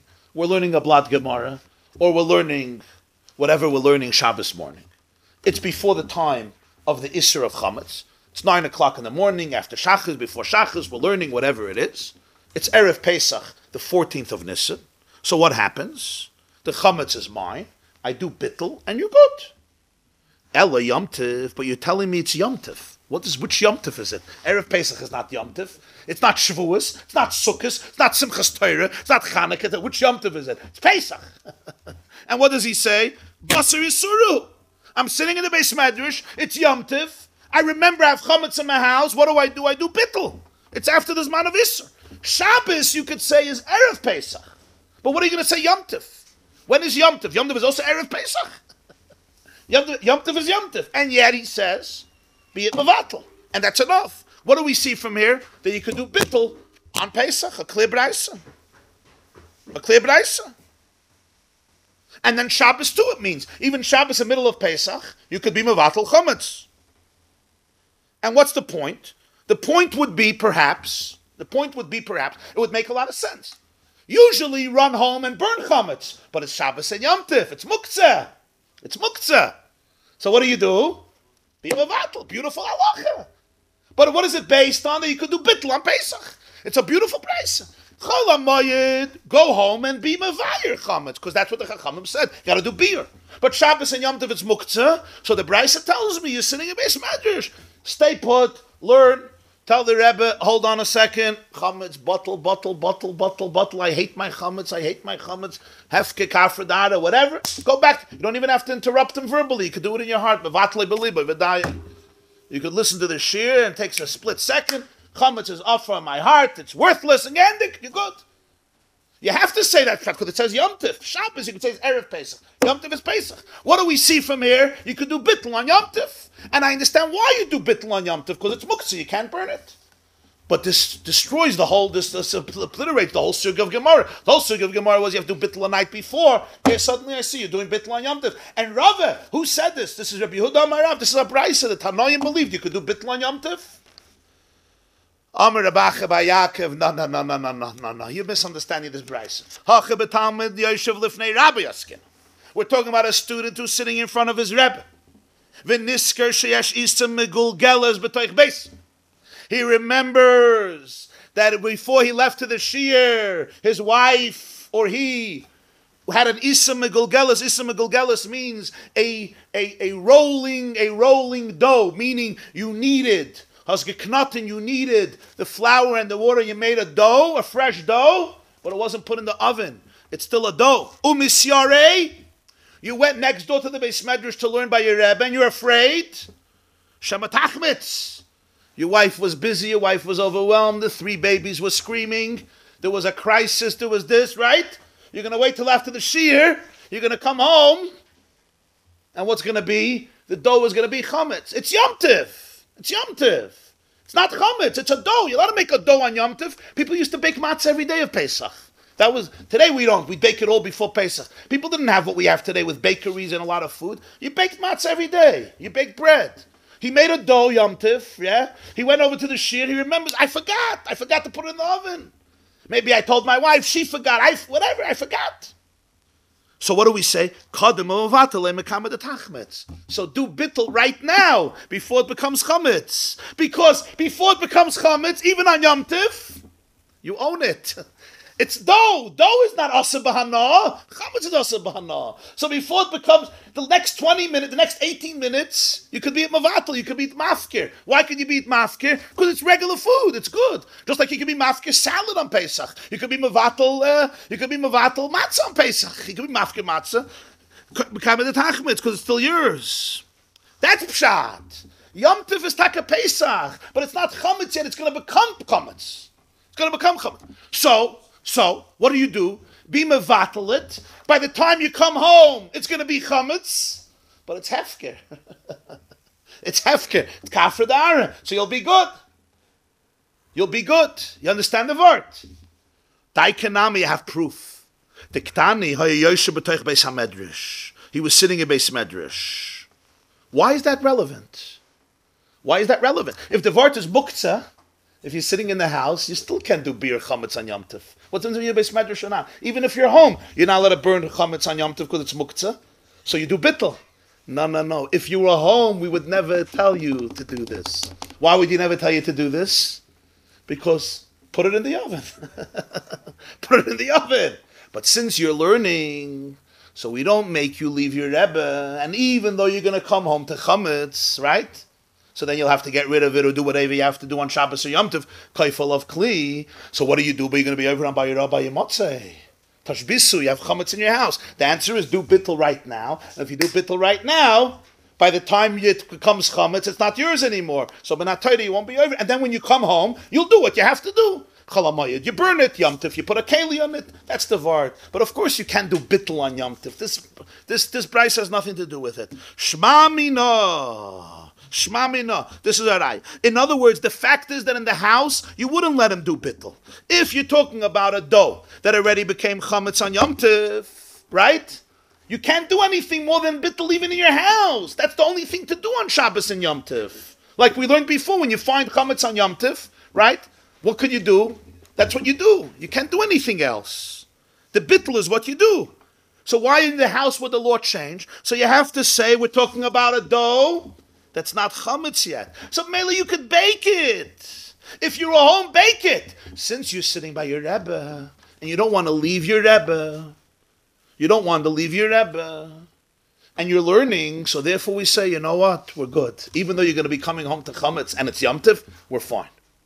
The Chachamim relax the situation and they say, do bittul, beliboy, and that is a nof. This is true Shabbos or it's true Yom Tov. Not Shabbos Chayim, but it means completely different cases because on Shabbos you obviously wouldn't make a dough. You're right. Shabbos you can't need a dough. Shabbos has to be Erev Pesach, like we learned. Erev Pesach shechali is b'Shabbos, and you remember you have chametz. So you and the Gemarah. Let's just learn Rashi. Let's finish Rashi. Isa megulgeles shelo yechmitza umipnei emas kvoid rabbi ein yochel lokum v'lelech v'lefais. Because of the awe and the respect of his Rebbe, he can't just stand up and say, I got to run bake the bread. So therefore, there's a challenge. Yeah? So the kadim amavatala beliboy da'adayin ibirishus shalei nesra love. That's what we're talking about. That's why you do bittul, because it's not chametz yet. Deikanami, I have proof da'adayin lo yechmitza. I have proof to this. Because this is a big chiddush in the Brisa. The Brisa says that you have chametz in the house. We're explaining it doesn't mean you have chametz in your house, because then it would prove that you could do bittul on Yom Tov. It means it's gonna be chametz in your house, right?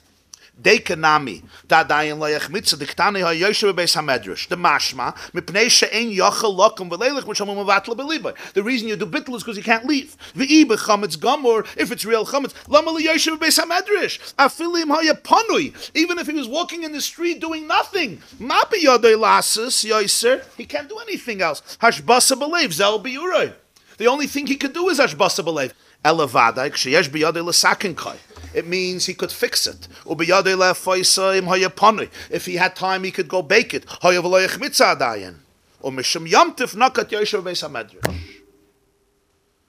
Shabbos, metumke b'chametz gomer b'arbasa shechali is b'Shabbos. Shabbos, you'll say it's chametz gomer b'arbasa shechali is b'Shabbos. But Mela, we still retain our premise that once the Zman ha'isr comes, you can't do bittul chametz anymore. The only reason you could do bittul chametz here is because it's still a benign dough. It's not chametz yet. You could be at mavatim right now. So what do you want to be masaken? What's your solution? So I understand why we are doing bittul the night before. The Gemara's question, should he be on vatl over them? The whole kuna was that bittul is not enough because it's not left shulam.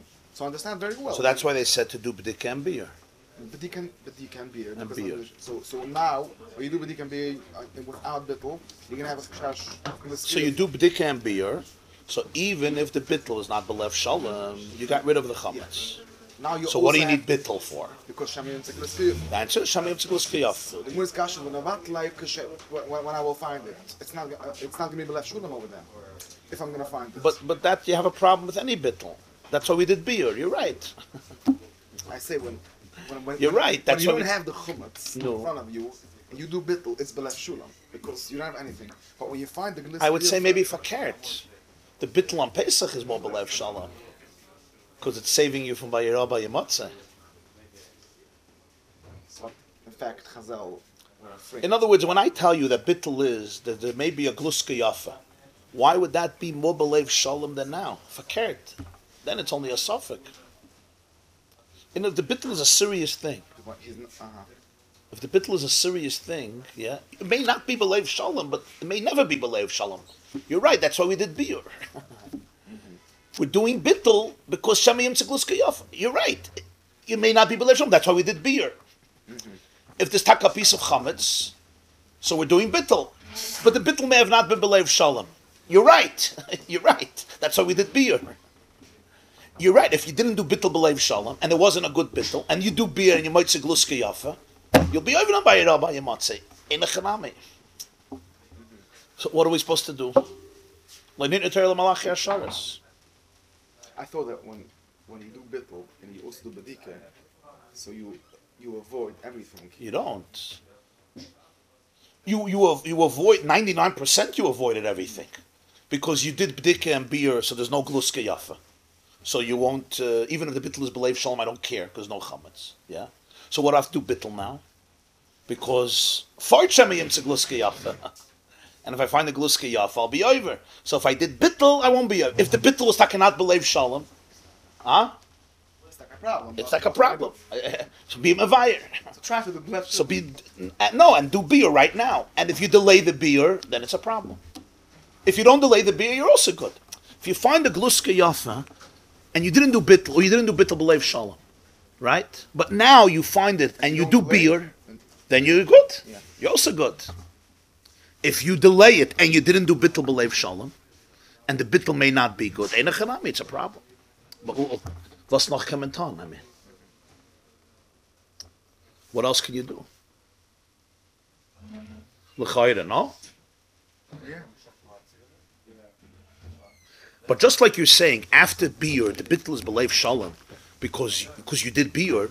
If you did biur and you find chametz on Pesach, the bittul is avada belev shalom. Just like you're saying, Ayid did biur, he got rid of all the chametz b'dika, and now he does bittul. He wants to be at mavatal, right? Not only because he wants to be, because that's not here. You don't see anything. So why should... I'm just saying that if there is, it's not... Yeah, but this is a Jew who did biur. In other words, he wants to get rid of all the chametz. So we're not choishish, then it's not going to be belev shalom. For carrot, in a way, it's more scary. Remember, he got rid of all the chametz. He's not relying on anything. It's not like a guy who's looking for a tatum. He did. Now he finds it. He wants to It's be even more than if you just do bittul, everything It's is here. theoretical. Huh? Yeah. If he just did bittul and everything is here, I understand it may not be belev shalom. It's like a little trick.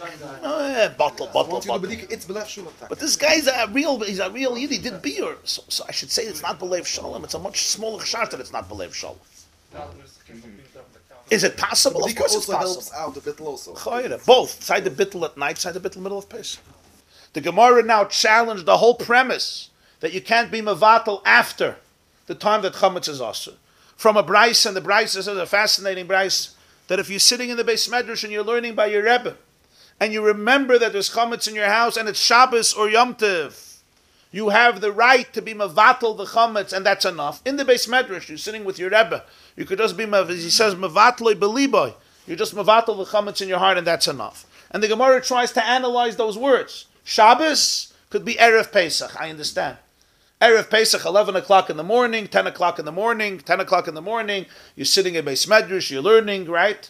After Shacharis or after the meal, you daven v'sikin, and you're learning, and therefore you're mevatel the chametz in your house. What's Yom Tov? What's Yom Tov? Which Yom Tov? Sukkos? To be Shvat, Purim, when you mevatel chametz. Chanukah, obviously Pesach. So we see from here that on Yom Tov you could be mevatel chametz. So this is l'chayra, a refutation of the whole sugya. The whole sugya that Rav explained. Habaydik tzarech sheyevatel the night before. And why do you have to be mevatel the night before? Because you can't be a mevatel in the middle of Pesach. The whole premise is wrong because you have a brisa from the Tanoim clearly that there's a concept of bittul. On Yom Tov, you're sitting in Beis Medrash, and you have chametz in your house, and you're being mevatel on Yom Tov. Shabbos, I don't have a question. I can say Shabbos is Erev Pesach, but I can't say Yom Tov is Erev Pesach. If it's Erev Pesach, it's not called Yom Tov, it's called Erev Yom Tov. So what would the brisa mean? What do we see from here? That you could be mevatel chametz on Yom Tov, yeah? We're going to get more into it, but the point the Gemarah says is that it's not in your reshus to be mevatel it. In order to be mevatel chametz, it has to be yours. It's taken away from you. As Rabbi Lazar said, there's two things that are not in your domain. It's just the pasuk, the Torah. considers it in your domain in terms of liability. But it's really not in your rishus, it's not considered yours, so therefore you have no rights to do bittul. You could do beer. But here the Brisa clearly says that you're sitting in Beis Medrash on Yom Tif. Which Yom Tif? Not Shavuos. Shavuos, there's no problem of chametz. Shavuos was the only time you brought a carbon in the Beis Hamikdash with chametz. The Shtei HaLechem of Shavuos, the 2 loaves of bread on Shavuos were chametz. So it's not Shavuos, it's not Sukkos. Sukkos, you don't have a problem with chametz. You got to eat it in a sukkah, but we don't care what you eat. It's certainly not any other Yom Tif, so it has to be Pesach. That's the Yom Tif of chametz. And we see on Yom Tif, it says Yemavat. It doesn't say Erev Yom Tif. Erev Yom Tif is very geschmack. It doesn't say Erev Yom Tif, it says Yom Tif. So we have here a big problem. L'chayre, the whole premise is wrong. Obviously, you could be Mevatel Chametz on Yom Tif, and it would make it would be a refutation of everything that we said, right? That you could do bittul.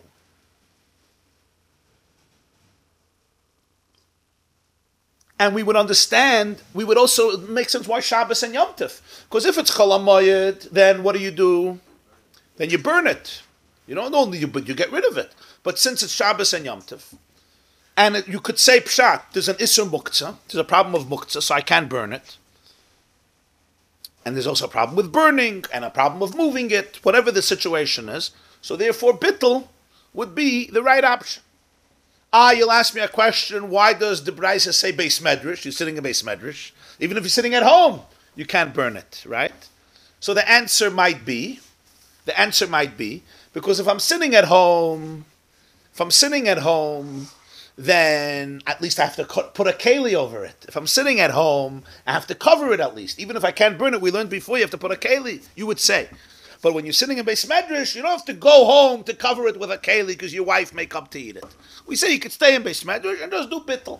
That's how we would explain what's the union of Yoshev Beis HaMedrash. Because at home, you may also not be able to burn it. There are shittas. Is it because you reminded yourself that you may have some comments there? You didn't see it. I mean, you reminded yourself. Nisker shesh chametz b'tech beisai. You're sitting at a shiur. The shiur gets a little boring, so you start daydreaming. What do you do in the middle of a shiur when it gets boring? Huh? You start thinking about the things in the safe, yeah? And then you remember, daydreams of Jews, it takes them to very interesting places. They make a cheshbon effort for the past year, and he remembers he was hiding, it was a good chocolate wafer, and he and his wife were both eyeing it, and he hid it from his wife so she shouldn't scream at him for eating carbs, and he put it in that drawer. Was lachst dan so viel? You relate to it, yeah? It's a geschmack, yeah? Only in Beis Medrash. Yeah, I mean, that's how I would teach Beis Medrash. Where else would this happen? In Beis Medrash, he has time, tracht, gedenkt. He wouldn't remember this comment. They say there was a Yid, he had a court case with a Saparitz who took him to some court, some big financial liability. So he came to his Rebbe and he said, what should I do in the court case? So he said, you'll say this. He said, yeah, but what if he comes up with this issue? You say this. Yeah, but what if he invents this story? You'll say this. But what if he comes up... He says, listen, this guy doesn't daven Shmoneh Esrei. He doesn't come up with all these ideas. You daven Shmoneh Esrei. So you come up with all these ideas. So it says, V'nisker, he remembers that there's chametz, right?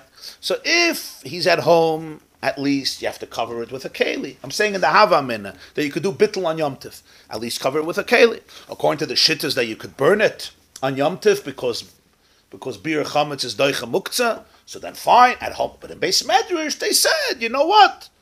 You could do bittul if you hold that in the house. At home you have to do beer, fine. But in Beis Medrash, we don't take you away from learning. Or if you hold that at home you can do beer, we learn 2 shittas on the Avav. If there's no bittul, if you're allowed to get rid of the chametz on Yom Tif, 2 shittas. But whatever the shit is, even if you're not allowed to do it, at least you have to cover it with a keli. So all this would make sense if you say there's bittul on Yom Tif. But if you say there's no bittul on Yom Tif, then the Brisa wouldn't make sense. So Rabbi Acha introduces a gewaltige chiddush in the Brisa, that even though it says you remember you have chametz, it doesn't mean you remember you have chametz. It means you remember you have a dough that's going to become chametz.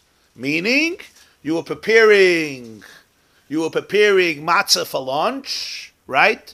And there was a dough that was needed, and then you left, or somebody left, and you're in Beis Medrash, and you remember that in 5 minutes, or 10 minutes, or 15 minutes, or 18 minutes, it's going to be chametz. That's what you remember. That's the issue. Right now, it's not chametz. Right now, it's flour and water mixed together. If you put it in the oven right now, it's going to be matzah. It's not chametz yet. That's pshat in the brayse. If that's pshat, then we could learn the brayse in a much more geschmacka way. That what? If he would be home, what would you tell him to do? You would tell him to bake it. And that way, it's not chametz. Now that he's in Beis Medrash, what do you tell him to do? You say you don't have to be mevatel Torah. Instead, you could be mevatel, the dough, when it's not chametz. And since it's not chametz, you could be at mevatel on Pesach. You can't be mevatel chametz on Pesach because the chametz doesn't belong to you on Pesach. But matzah does belong to me on Pesach.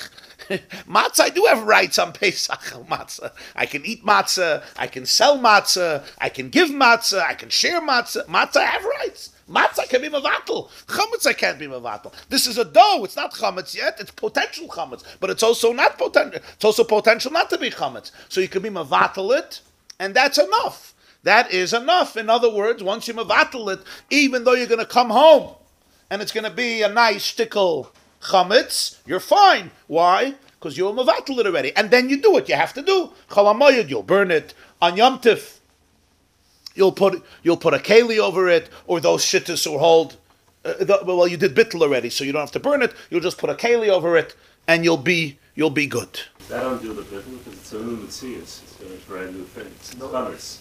Why isn't that undo? In other words, No, because it's a whole new thing. it developed. Right, but for sure. What if he comes home and he didn't become chametz? Can he continue doing matzahs?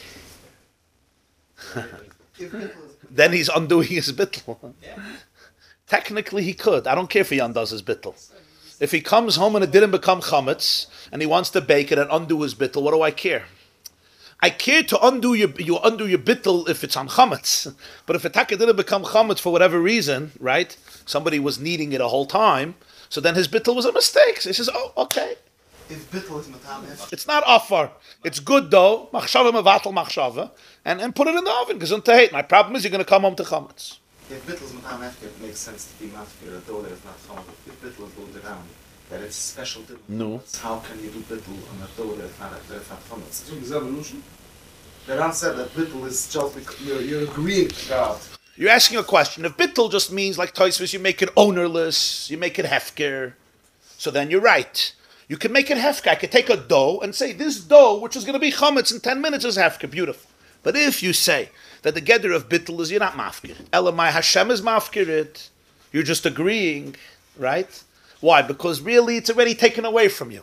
You're just agreeing, you're just megaladas that you agree. So Melech, if it's a shtik chametz, you could do it on. But it's a shtik dough, he didn't take it away from you. Excellent question. But why didn't you ask this question every single Pesach? When you do bittul on chametz, is it asur? This question you should ask every Erev Pesach. It's an excellent question. When we do bittul on chametz the night before, is the chametz asur? Do we have rights? Yeah. It's not asur. Tomorrow, it's chametz, but it's not asur. You could sell it, you can eat it, you can benefit from it, you can give it as a gift, you can feed it to your dogs, you can eat it yourself. The night of Bdikas chametz, there's no chametz. It's chametz, but it's just technically chametz. The same shaila is asking on Pesach on a dough, you should ask Erev Pesach on chametz. It's not asur. Because this is chametz, and it's going to be. It's going to be. This is also going to be. Not this metzias. When it's going to change the metzias, it's going to get chametz. This is chametz, and this dough in 15 minutes is going to become absolutely forbidden. Just like this piece of bread in 12 hours is going to become absolutely forbidden. So it's a very good question. But this question you should ask every Erev Pesach. This dough and this chametz, you're right. This dough has to still ferment. But it's still this dough, it's this metzias. You Teves what I'm saying? So this is how he learns the Gemarah. So Yom Tif, of course you could be bittul, because you're not doing bittul on chametz, you're doing bittul on a dough.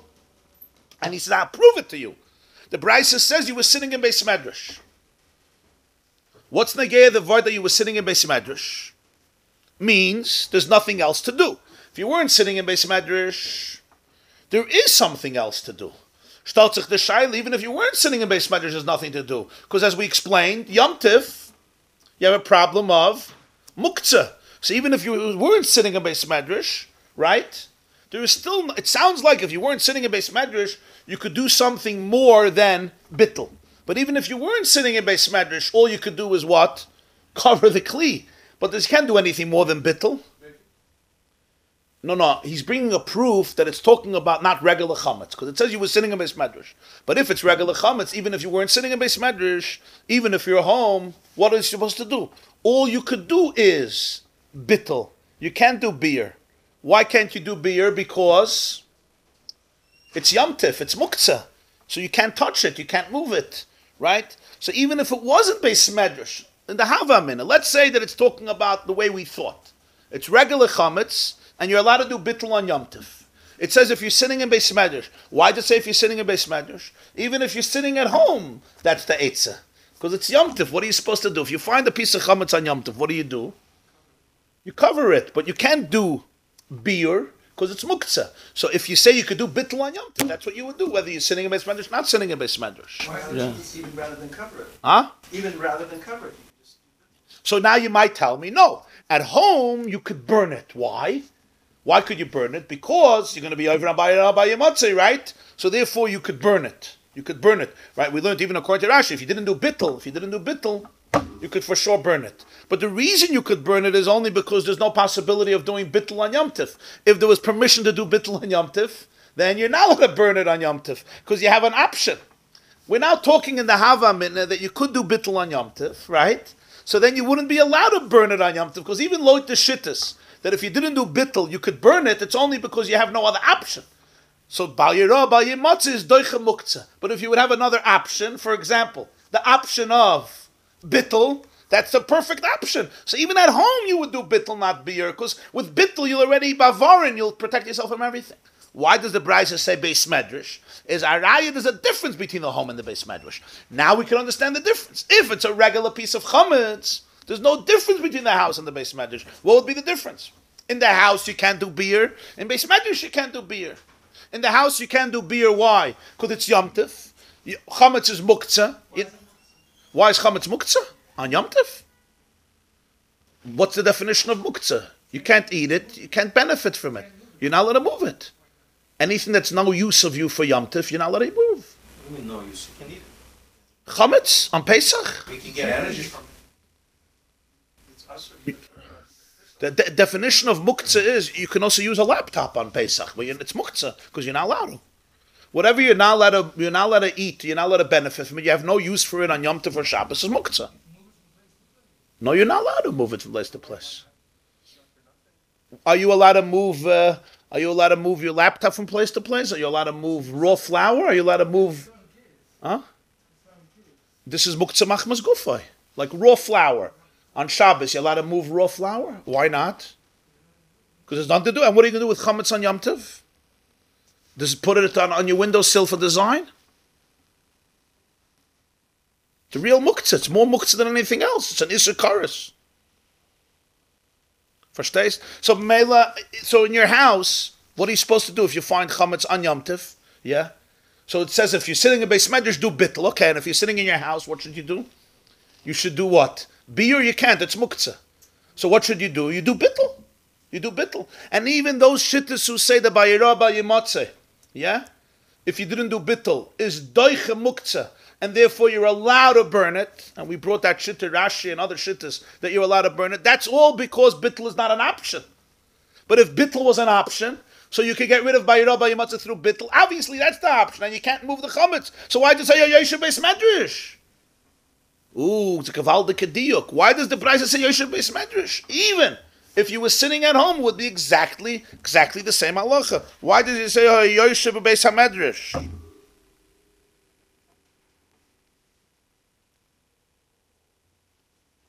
It would be exactly the same halacha. Do bittul.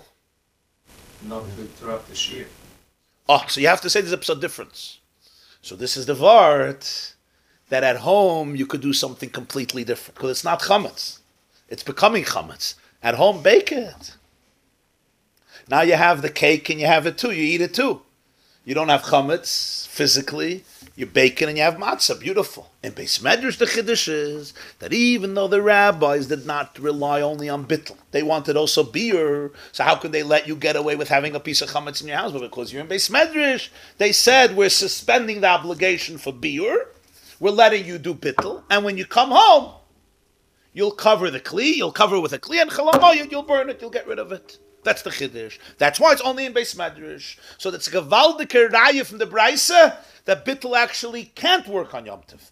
It says bimavatul on Yom Tov. It's not chametz. It's a dough that's going to become chametz. Because if it would be chametz, why Beis Medrash? Even in your house you do bittul, not beer, because it's Yom Tov. You wouldn't do beer. Again, even if it's by your rabbi matzah, you can do bittul. You don't have to do beer, right? Like accordingly, there's shittas that by your rabbi matzah is not doiche muktzah. So even if you couldn't do bittul, you're not allowed to burn it in your house. But even according to the shittas that it's doiche muktzah, only if there's no alternative of bittul. But if there's an alternative of bittul, then there's absolutely no need for it. Right? That was the whole svara. If you remember in Shulchan Aruch Harav, we explained the svara why the Ramah says you're not allowed to burn the chametz even in its place, even in its own place where you're not moving it, and you didn't do bittul, chayre, you should be allowed to burn the chametz. The answer is, the whole reason you're allowed to burn on Pesach is, it's a tzorich to burn it. But min ha-Torah, there's no din muktzah. So there's no tzorich to burn. There's no tzorich to burn it. You can take it to the river. So mele min ha-Torah, burning it would be a chilul yom tov. Right? Certainly here, where there's an alternative of bittul, so you wouldn't be allowed to. So why Beis Medrash? The charaya that it's something only in Beis Medrash. In the house, we have an alternative. What's the alternative? Bake it. That would be just Yom Tov. Shabbos, then you wouldn't have to say it. Shabbos, we can't say this Torah for two reasons. First of all, Shabbos, you have a dough, it was just kneaded. You're not allowed to knead on Shabbos. On Pesach, you're allowed to knead. So you could tell me you kneaded it Erev Shabbos, but then it would have been chametz by now. If you needed it Erev Shabbos, right, and now it's Shabbos, if you needed Erev Shabbos, and Erev Shabbos was Pesach, let's say, and now it's Shabbos, at this point, it would have been already chametz. So this whole thing doesn't apply. You're back to square one. It's the middle of Yom Tov. You can't do bittul anymore. So Shabbos, we have to say, is talking about Erev Pesach. Shabbos is Erev Pesach, and that's when you could be mevatel. Again, if you were home, you can eat it. If you were home, you can eat it. But because you're in the Beis Medrash, so we say you could do bittul. Yom Tov? No, that's the point. We thought from the Braisa we're going to prove that you could do bittul on Yom Tov, because it says Echad Yom Tov, but he proves not that way. Since the Braisa says you're in the Beis Medrash, it means it's something you could do in the Beis Medrash, not at home. What is it that you could do on Yom Tov in Beis Medrash, not at home? Bittul in Beis Medrash, not at home. At home, what are you going to do? Beer? Can't do beer at home either. It's Yom Tov. So what are you going to do at home that you're not going to do in Beis Medrash? You could say, bedoikik, you could cover it with a kli. Okay. But you're still not doing anything fundamentally different. You could only do bittul at home. Why? Because it's Yom Tov. Chametz is muktzah. And again, even if you say that muktzah is overridden by Bal Yeirah, it's only if there's no alternative. But here you have an alternative of bittul. So you're not going to be over on Bal Yeirah. If you hold, you could do bittul on Yom Tov. So Mele, Beis Medrash and home is the same thing. Why does the Braisa say you were sitting in Beis Medrash? It should say wherever you were. If you remember you have chametz in your house, do bittul at home, not at home. Beis Medrash, not a Beis Medrash. So we prove that it's talking about it's not chametz, it's a dough. At home, bake it. In Beis Medrash, you don't have to go home and bake it. You could leave it intact, even though it's going to become chametz, and you just do bittul before. So when it says Shabbos, is talking about what? Shabbos is Erev Pesach, before Chatzos. And you remember you have chametz in your house, Erev Shabbos, you're sitting in Beis Medrash. Right? Again, it can't be a dough. Why? Because how are you going to have such a dough on Shabbos? When does chametz become asur? Chametz becomes asur on midday, right? Chametz becomes asur on midday, Erev Pesach. We're going to have such a dough on Shabbos, close to the time of Isser chametz. You can't say that you needed it on Shabbos. You can't say you needed it Erev Shabbos, because by Chatzos, you needed it Erev Shabbos, and then what happened? You cannot bake on Shabbos. You can't bake and you can't knead. Yeah. So according to this, we have to teach the price like this. You were sitting in Beis Medrash and learning. And you remember that you have chametz in your house. And you have a question now. Should I go home to do something with the chametz, or should I stay by my teacher? Right?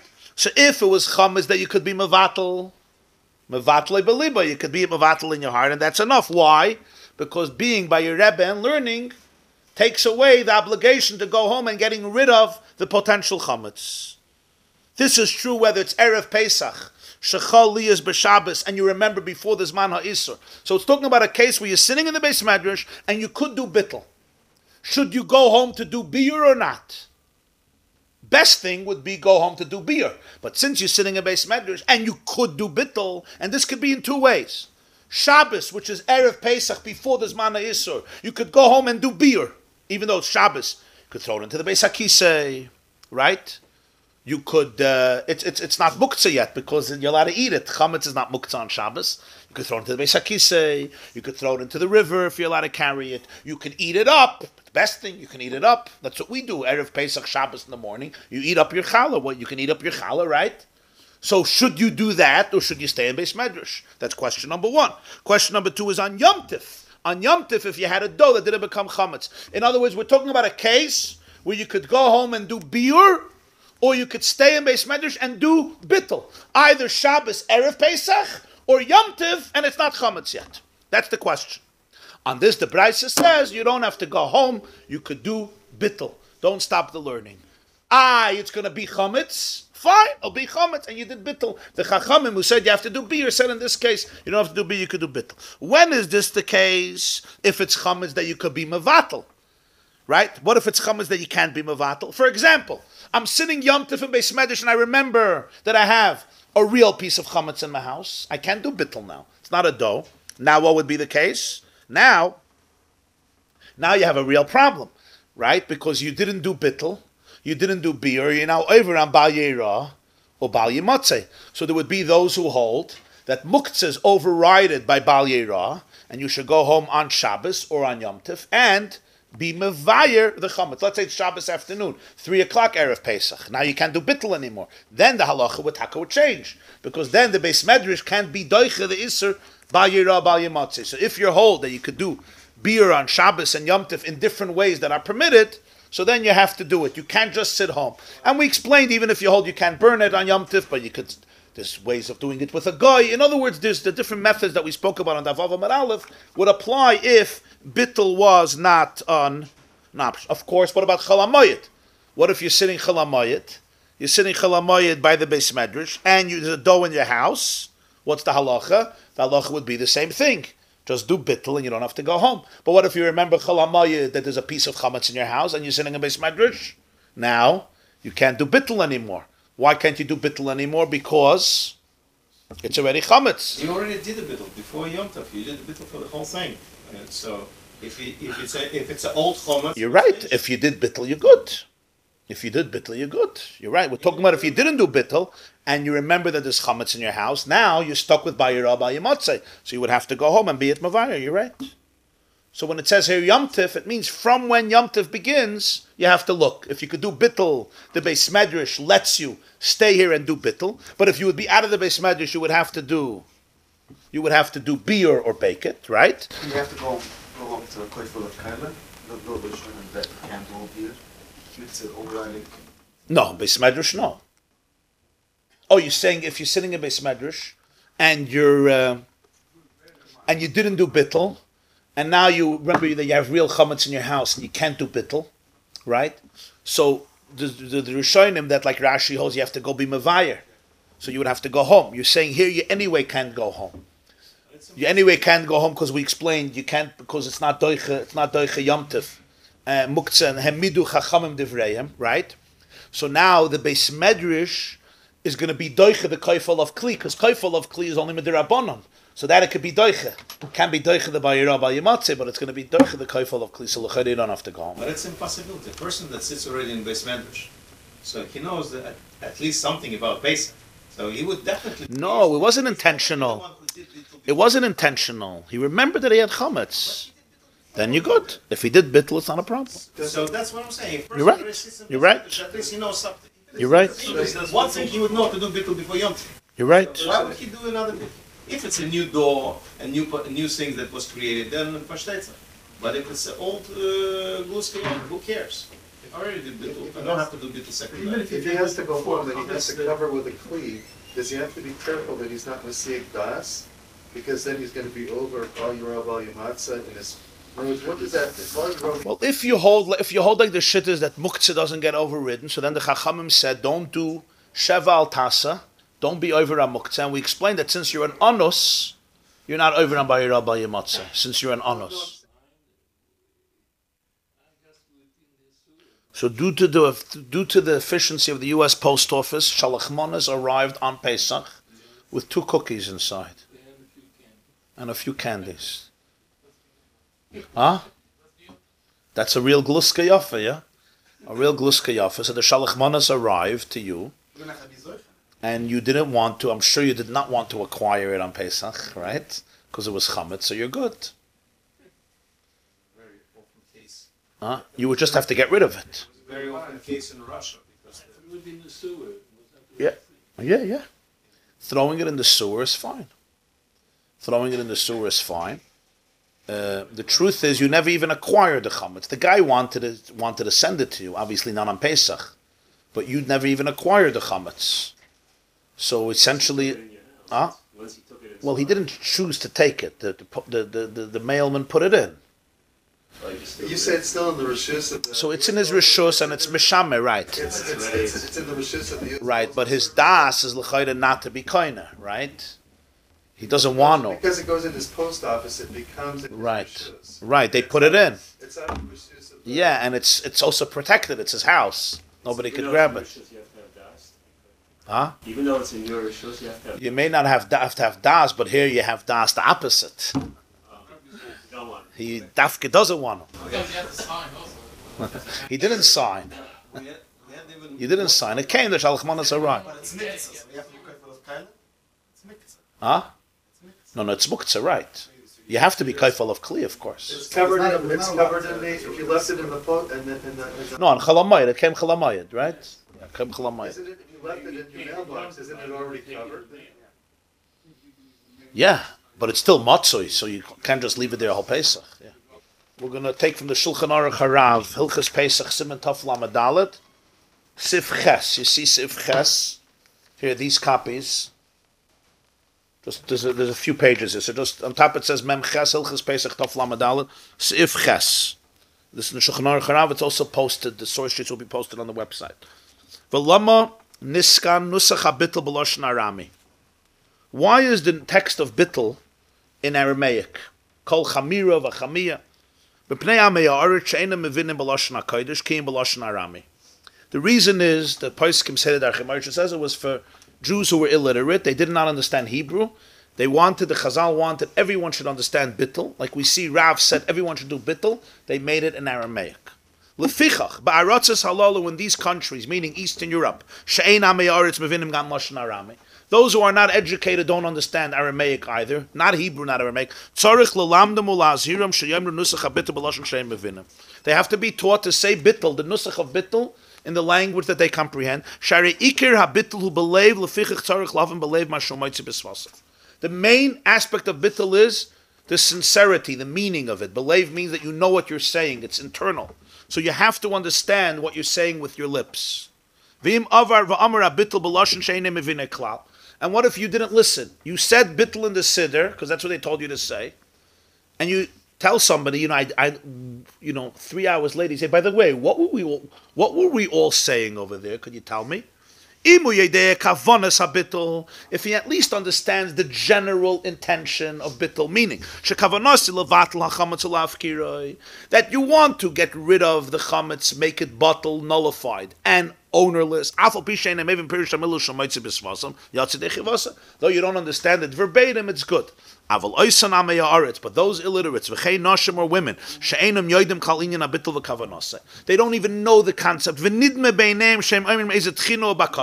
They think it's another Yehiratzin. You're asking Hashem to give you some bracha. It sounds mystical. Kol chamira v'chamia and so on. Even though they said it in the original text, Aramaic or even Hebrew, they did not do bittul. Shari ikir bittul v'hefker hu belev. Sheim einay mafkira belibe afal bishu oimer shemafkira ein zeklum shekol hefker tzarich liyas piv belibe shavan. The main concept of bittul is in your heart, meaning It's with your intention. It's with your awareness. You're conscientious. Even though you say the words, it's meaningless. The idea of hefker is that you have to mean what you say and say what you mean. Piv v'liboy shavin. Your mouth and your heart have to match each other. You have to mean what you say, not just repeat after me like a parrot and you don't mean it, even though you said everything right. And on the contrary, the opposite also. You have to say what you mean. You have to mean what you say. You have to know what you're saying, and you have to say what you really mean. In other words, you can't be just fake lip service, even though you know what you're saying, but in your mind you're saying it's not real, it's not real, it's not offer, it's not hefker. The bittul is also not going to work, even though you know what you mean. Pivali b'shav. In the case of Megillah, when you lane it in, that's fine. I'm saying that's a different concept. Yes. Yes.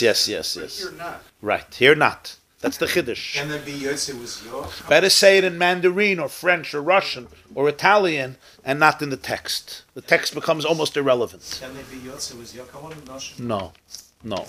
Of course, if the woman owns the chametz, she has to do bittul. Bittul has nothing to do with men. It has to do with men and women alike. If it's her chametz, it's her chametz. If it's not her chametz, it's fine. You can do it. But if it's her chametz, it's her chametz. They live in the same house and belongs to him. Yeah.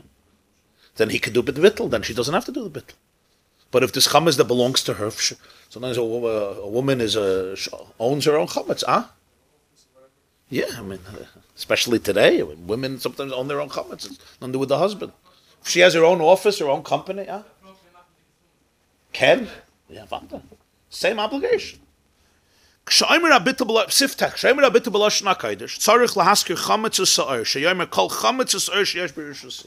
kol chamira v'chamiyah. You noticed? Chamira is chametz. Chamiyah is sourdough, yeast. Why both? Because you're over on both by Yerah if you're not mevatel them. Shenemar lo Yerah lecha chametz, lo Yerah lecha sar. V'hu adin shemevatel b'shar l'shonis yasku shneim b'feirush. Chametz is not sa'ir, sa'ir is not chametz, and you're over on both. So if you're mevatel only your chametz and not your sa'ir, sa'ir is not edible. You're going to be over on by Yerah, by Monsey on your yeast. Because it's a special issur, so you have to say both. In Aramaic, you don't have to. Ki chamira koilel chametz sa'ir, shafa chametz nika chamira lepam. Chamira includes both, because chametz is also called chamira. Mikol mokem roi lechol medaktik b'mais v'shlo yismach alza, v'yasker shneim b'ferish avshem avata b'loshen arami, sheyomer kol chamira v'chamiyah the ikra. Better not to rely on the chamira includes both, and it's good to say both. Kshemavatel hachametz. Okay, now here is a critical dalach. Yud kshemavatel hachametz b'leil yudal miyad acher abdika. When you mevatel chametz on the night of 14th after bdika, einoi mevatel el hachametz she'eni yadua lo shlei matzeh b'bdika. You're only mevatel the chametz that you don't know about, meaning the chametz you did not find in your bdika. Aval chametz hayadu aloi, the chametz that you know about, shadaite lechel memenu balaylo lamachrat shahei, which you're going to eat tonight or tomorrow till the 5th hour, meaning till the beginning of the 5th hour, according to the shita lahalacha that we stop eating chametz 2 hours before. So you're going to eat it basically till 10 o'clock tomorrow. Afim bitloi eine mevutel. Even if you'll mevatel that chametz, let's say the 10 pieces of bread that you find, and you're mevatel it, it's worthless. Why? She'ikir ha-bittel belev she'yasiach daitem mena legamri. Bittel is internal, that you divert your mind from it completely. You're not interested in it. It's like earth. This chametz that you left over for breakfast, somebody grabs it away from you, you're upset. This is breakfast. This is my Cheerios for tomorrow morning. It's not mufker, it's not ownerless, it's not nothing. My das is on it, my heart is on it. So your bittul is a mockery. So if you say, I'm a vatal all the chametz, I'm a vatal also this chametz that I found here, and I put away, right? Tomorrow to eat breakfast, or tonight after b'dikas chametz to eat, that's worthless. Your bittul is a mockery. The bittul doesn't apply to this. This chametz is not batul. Bittul is not words. Bittul is a sincere mental disengagement from it. I'm not interested in this. I don't need this. I don't want this. It's ownerless. What do you mean you don't want it? Why'd you put it away for breakfast if you don't want it? If it's earth, you're eating earth for breakfast tomorrow? Don't lie to me. It's not earth. Bittul is only on the chametz that you don't know about. The chametz that you may have overlooked in your house. It's under a couch. It's under a drawer. It's under a bed. It's in a closet somewhere. That's the chametz you mevatel after b'dikas chametz. So when he said, It's not all the chametz, it's only the chametz that you did not find in B'dikas chametz. That is what you were mevatel. This is a critical point that's brought in Torah and Shulchan Aruch and here in Shulchan Aruch Harav in Siman Tov Lamed Daled. What's the practical implications? Now we'll understand. You asked last time why we do bittul twice. Now it will become clear. What's the idea? We have now a second problem. The second problem is, Ulefi Yud Aleph, Ulefi sheyesh lochu shemen is galgal kazayis mechamad zer shachol menu at shohei v'nafal echad min achoyrim elachas min azaviyas. What happens if you left a box of Cheerios for breakfast and a kazayis of the chametz of breakfast, you left some rolls for breakfast that you're going to eat till the 5th hour, meaning till 10 o'clock a.m., got lost, it fell. And it ended up in a hole. It ended up in a corner. When Pesach comes, yimtza'enu. You're going to find it. Because it ended up in a little corner, got schlepped away, right? And you're going to find it. And you're going to be over on Bayirah, Bayimotze. Why? Because on this bagel, there was no bittul. But what do you mean you did b'dikam biur? You did b'dikam biur, you're right. But on this bagel, right? You never burnt it because you wanted to eat it. It fell away. You never knew bittul. So you'll say, well, the guy is an onos. He says, no. Im yishemaat koydem sheyasasik b'biyura. When you find it on chametz, if you even delay the burning 5 minutes, you're going to be over on bayira bal yimatzu. You didn't do bittul, and you didn't do biyur, right? Shekazayis ain't a doimel lepirurin. This is not like a crumb. It's a kazayis. It's breakfast. Lefish einam chashuvim aval kazayis chashuvu ain't a batel me'elov. This is the kazayis. It's not a crumb. If it's a crumb, I don't care because you don't need to do bittul. But here, there's no bittul on it. This is the breakfast of Erev Pesach. A little of it you overlooked or it fell away, and you never did bittul on this because the bittul of last night didn't include breakfast, right? Because the bittul of last night said all the chametz is afar, and that doesn't include breakfast. You don't eat earth. You said the chametz is hefker. Your breakfast is not hefker. So now we have a problem. What happens if your 10 pieces of bread that you prepare for beer chametz, or the chametz you put away to eat, a little bit of it falls away and you never destroyed it? Lefichach. Nochain hadavar shebeshashu mevayir min beisay es hachametz sheshir lemachaloi yachzer v'yevatel pam shenis kol chametz sheyesh b'rishus. And that's why later poskim, not in the Gemarah, later poskim said the right thing to do is in the morning when you're destroying the chametz in your house, the one that you left over for breakfast and the one that you found last night for b'dikas chametz, all that chametz that you're getting rid of now, you're throwing it into the fire. Do another bittul. And in this bittul include all chametz in your domain, any chametz in your house, in your garage. Why? So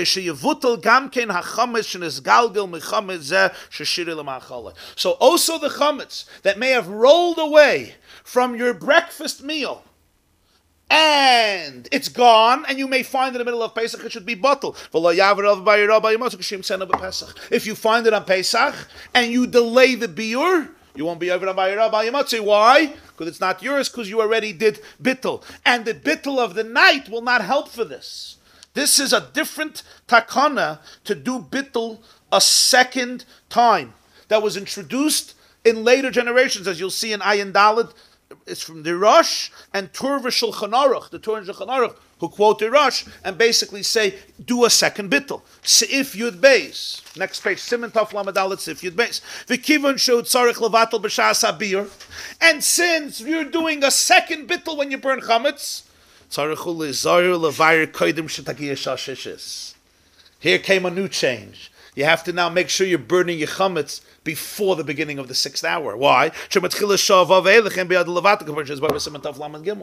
If you burn your chametz 11:01, you can't do bittul anymore because it's asur midirabanan and it's not yours to be mevatel. So if you want to do this second bittul when you're burning your chametz, you got to make sure to burn the chametz 10:59, because if you do it 11 o'clock, at this point you can't do a second bittul. Tough luck. And if your piece of chametz did not get burnt, a piece of chametz for breakfast did not get burnt, it's somewhere in your house and you find it on Pesach, Every moment you have it, you're over on Bayir Rabbi Monsey, you're over on Tashbisu, you're not Makayim Tashbisu. So now the burning has to be a little before the beginning of the 6th hour. At this bittul, Yoimar, say something else. Kol Chamiri de Ikebirushusi, the Chazise or the Lo Chazise, the Biarte or the Lo Biarte. At night, you don't say this. At night, you say, Kol Chamira v'Chamiyah, the Ikebirushusi, that I did not see. That I did not see, because that which I did see, I'm actually not mavatal. Here you say that I saw, that I didn't see, that I destroyed, that I didn't destroy. Even those that I destroy, I'm mavatal in case it didn't burn well. This is even what I saw. I'm being mavatal everything now, because now now it's taka bottle. Now it's not breakfast anymore. Now it's after breakfast. Now it's 10 o'clock, 10:59. It's taka. Now I don't want breakfast. Now the Cheerios is taka garbage. Now the bittul is real. The chazise or the lo chazise, the biyarte or the lo biyarte. The text changes. Sharei mevatel hakoil ve'enoi meshayer klum la'atzmai. Now there's no breakfast. Where the night before, I couldn't say this because I would have been making a mockery out of my bittul. Mashenkin bebittul alayla ain't daite levatel asachametz shloi rav lematzav b'dika. You don't want to be mevatel the chametz. Mashenkin bittul alayla she'ain daite levatel ela hachametz shloi rav lematzav b'dika. At night you want to be mevatel the chametz that you did not see and find. Lekachu omer the lochaz yisir the loviyarte. At night you say the chametz that I did not see and that I'm not mevayer. And by day the nusach habittul changes. So now there's one last question. If you do bittul 7 o'clock in the morning and you're stopping to eat chametz, then you have a problem. That bittul is a mockery. That bittul is a mockery 7 o'clock in the morning if your kids are still eating Cheerios. That's a joke. Yeah. I mean, unless you're going to sell it to a guy, that's fine. But that's something else. We're not talking about selling to a guy now. If you remember the next day, then why do you have to do it b'shas b'dika when you remember? Excellent question. So, if we're doing it anyway, Erev Pesach in the morning, at the end of the 5th hour, right? Why are we doing it at night? Just do it once in the morning and do everything. The chametz I found, the chametz I didn't find, the chametz I ate this morning, the chametz I didn't eat, the chametz are going in the fire, the chametz not going, and it includes everything. Oh, so that's the last step. Sif Yud Beis. Sif Yud Gimel.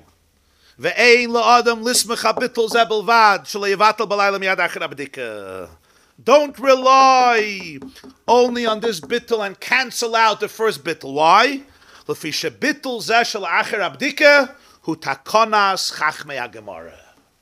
Because the bittul after the bdika was instituted by the sages of the Gemarah. Omer Rabbi Yehuda Marav, shetiknu miyad lacher abdika. So now ask on them, why did they do it? Why couldn't, we're smart, they couldn't come up with this brilliance?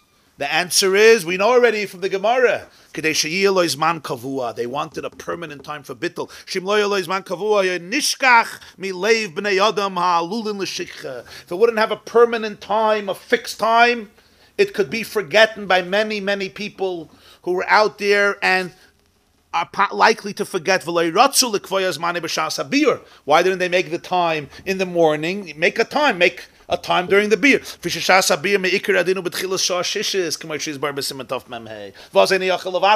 To make it, they need to give it a time. To give it the time of beer, you can't, because when is beer midirabanan? In the beginning of the 6th hour, and then you can't be at mavatal because it's not yours anymore. Let them do it earlier. Let them make a time 10 o'clock, 11 o'clock, 10:50. Make it before. No, the kivun shein adam oisikas bebir chametz v'leiber b'dikasa yashlachu shema yishkach levatal. Then we're afraid, since there's no strings attached, he may forget. Shaydei ma yisker, nothing to remind him. Aval balayla shaysik b'bdika yisker gam ken levatla. At night would be the time. Make the time at night because you're anyway doing b'dikas chametz. And from their perspective, this is enough. They didn't feel you have to do bittul a second time. You know why? We're not afraid. We're not so afraid that the breakfast also rolled away, and you have chametz hanging out somewhere.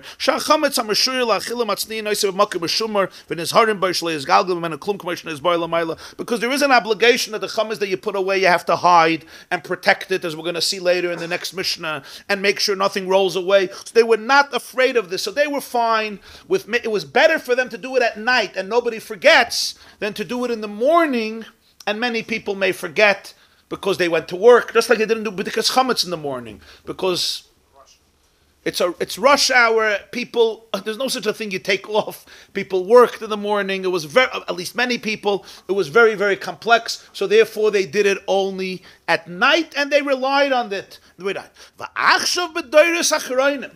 the last generations, he means last generation doesn't mean a couple of years. He means many centuries. Shenagu lahachmer.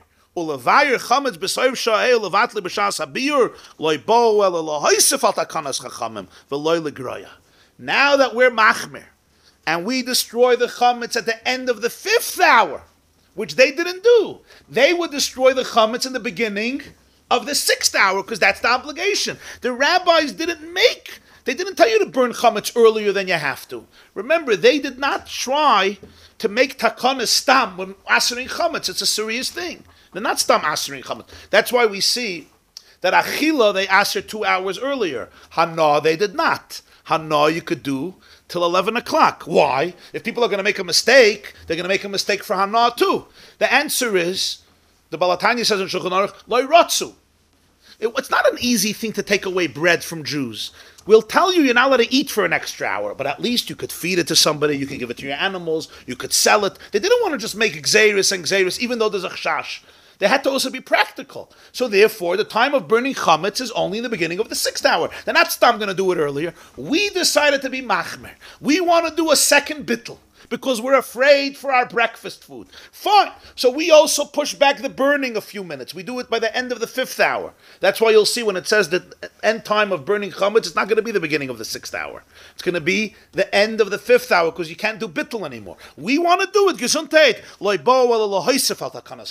We can add on takanas chachamim. V'loy legroya. We're not going to destroy and obliterate a takana of Rav. We're not going to say, this was the time of the Gemarah, we don't do it anymore. You want to add a chumrah? Gesund to hate. The Rosh has the chumrah, the Torah has the chumrah, the Shulchan Aruch has the chumrah, the Beis Yosef, the Smak, the Agas Maiminis, but not to take it away. Shareim lo yavatal miyad la'achar b'dika. If you're not going to be mevatel right after b'dika, yesh lachu shema yishkach melavayir chametz at shatagir shashishas. It's not just we don't want to tamper, because what's the big deal? Mission accomplished. It's also practical. If you're not going to be mevatel after b'dika, you're going to have to do it the next day. And what if you burn chametz in the beginning of the 6th hour? So there's a lot of problems with taking away. Once you take away a takanas chachamim, you get into other issues. What if you burn the chametz 5 minutes late? You can't do bittul anymore. And now all your chametz is not bottle, and any chametz that you find in the middle of Pesach, right? Gluska Yafa was not bottle because you did it too late. So stick with the takanas haGemarah to do it at night. Our minhag is to add a second bittul. Why? For the chametz of the morning that we were not mevatel last night, and therefore you have to burn it earlier. So you should do bittul together with the burning. And here comes a very interesting point in Yudalit. Toiv li zahir. The Ramah says this in Shulchan Aruch. Toiv li zahir. Shaloi levatel hachametz pam beis bayoyim atri yivar tchilam in beisoy kol hachametz hayadu aloi kedei sheyikayim mitzvahs bir chametz bechametz shaloi shal acher habir bittel ein hachametz shaloi shalei bittel v'ifkir. A lot of people come to the fire, and what do? They open the siddur, and they do bittel. And then they destroy the chametz. He said the biur is no mitzvah anymore, because all your chametz is not yours. So it's like burning somebody, it's like burning non-Jewish chametz. So therefore, don't do bittel second time till you do biur. All the chametz that you collected that you know, do biur. So you should fulfill the mitzvah of biur in your chametz. It's my chametz that I'm destroying. So I'm mekayim the mitzvah of tashbisu, literally.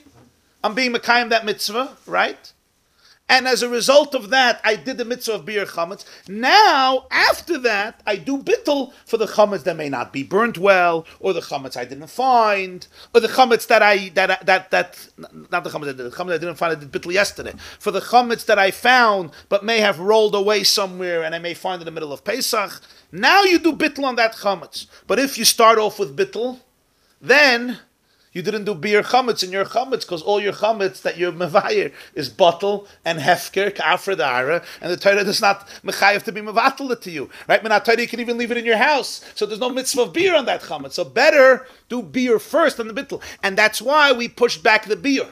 If you would be able to do beer, bittul before beer the second time, so you could do bittul at the end of the 5th hour and beer at the beginning of the 6th hour. But since we do bittul only after beer, because we want to be mekayim mitzvah of beer, so we have to do beer at the end of the 5th hour, because in the beginning of the 6th hour you can't do bittul anymore. So we do beer at the end of the 5th hour, and then we do bittul, and you still have to make sure it's not the beginning of the 6th hour, it's not 11 o'clock yet, if it's a day of 12, because if it's 11 o'clock you can't do bittul anymore, and that's the structure how it's done till today among Jews the world over. So what did the Chazal do on the day of Yudal? Did they just have beer?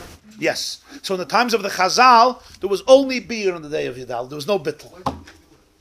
Beer, the beginning of the 6th hour. So if we say midday is 12 o'clock, 11 o'clock and on. And you had an hour to do it. The beginning of the 6th. 11:01. 12 would be the end of 6. 12:01 would be the beginning of the 7th. So 12:01 minat Torah you have to do tashbisu. Right? Achilek. 12:01. But with the Rabbanan they said no, already 11 o'clock you have to start. Not 12 but 11. 11. 1 hour back. Which is the beginning of the 6th. Let's say sunrise is at 6 o'clock a.m. Right? So 6 o'clock is the beginning of the 1st hour, 7:2, 8:3, 9:4, right? 10 is the beginning of the 5th hour, 11 is the beginning of the 6th hour, which will end 11:59, and 12 o'clock p.m. is the beginning of the 7th hour. Again, they did it at the beginning of So the Minat Torah Tashbisu is the beginning of the 7th hour. The Chachamim give an hour early. 6th hour, which would be 11. Loving you. This class is brought to you by theyeshiva.net. Please help us continue the classes. Make even a small contribution at www.theyeshiva.net/donate.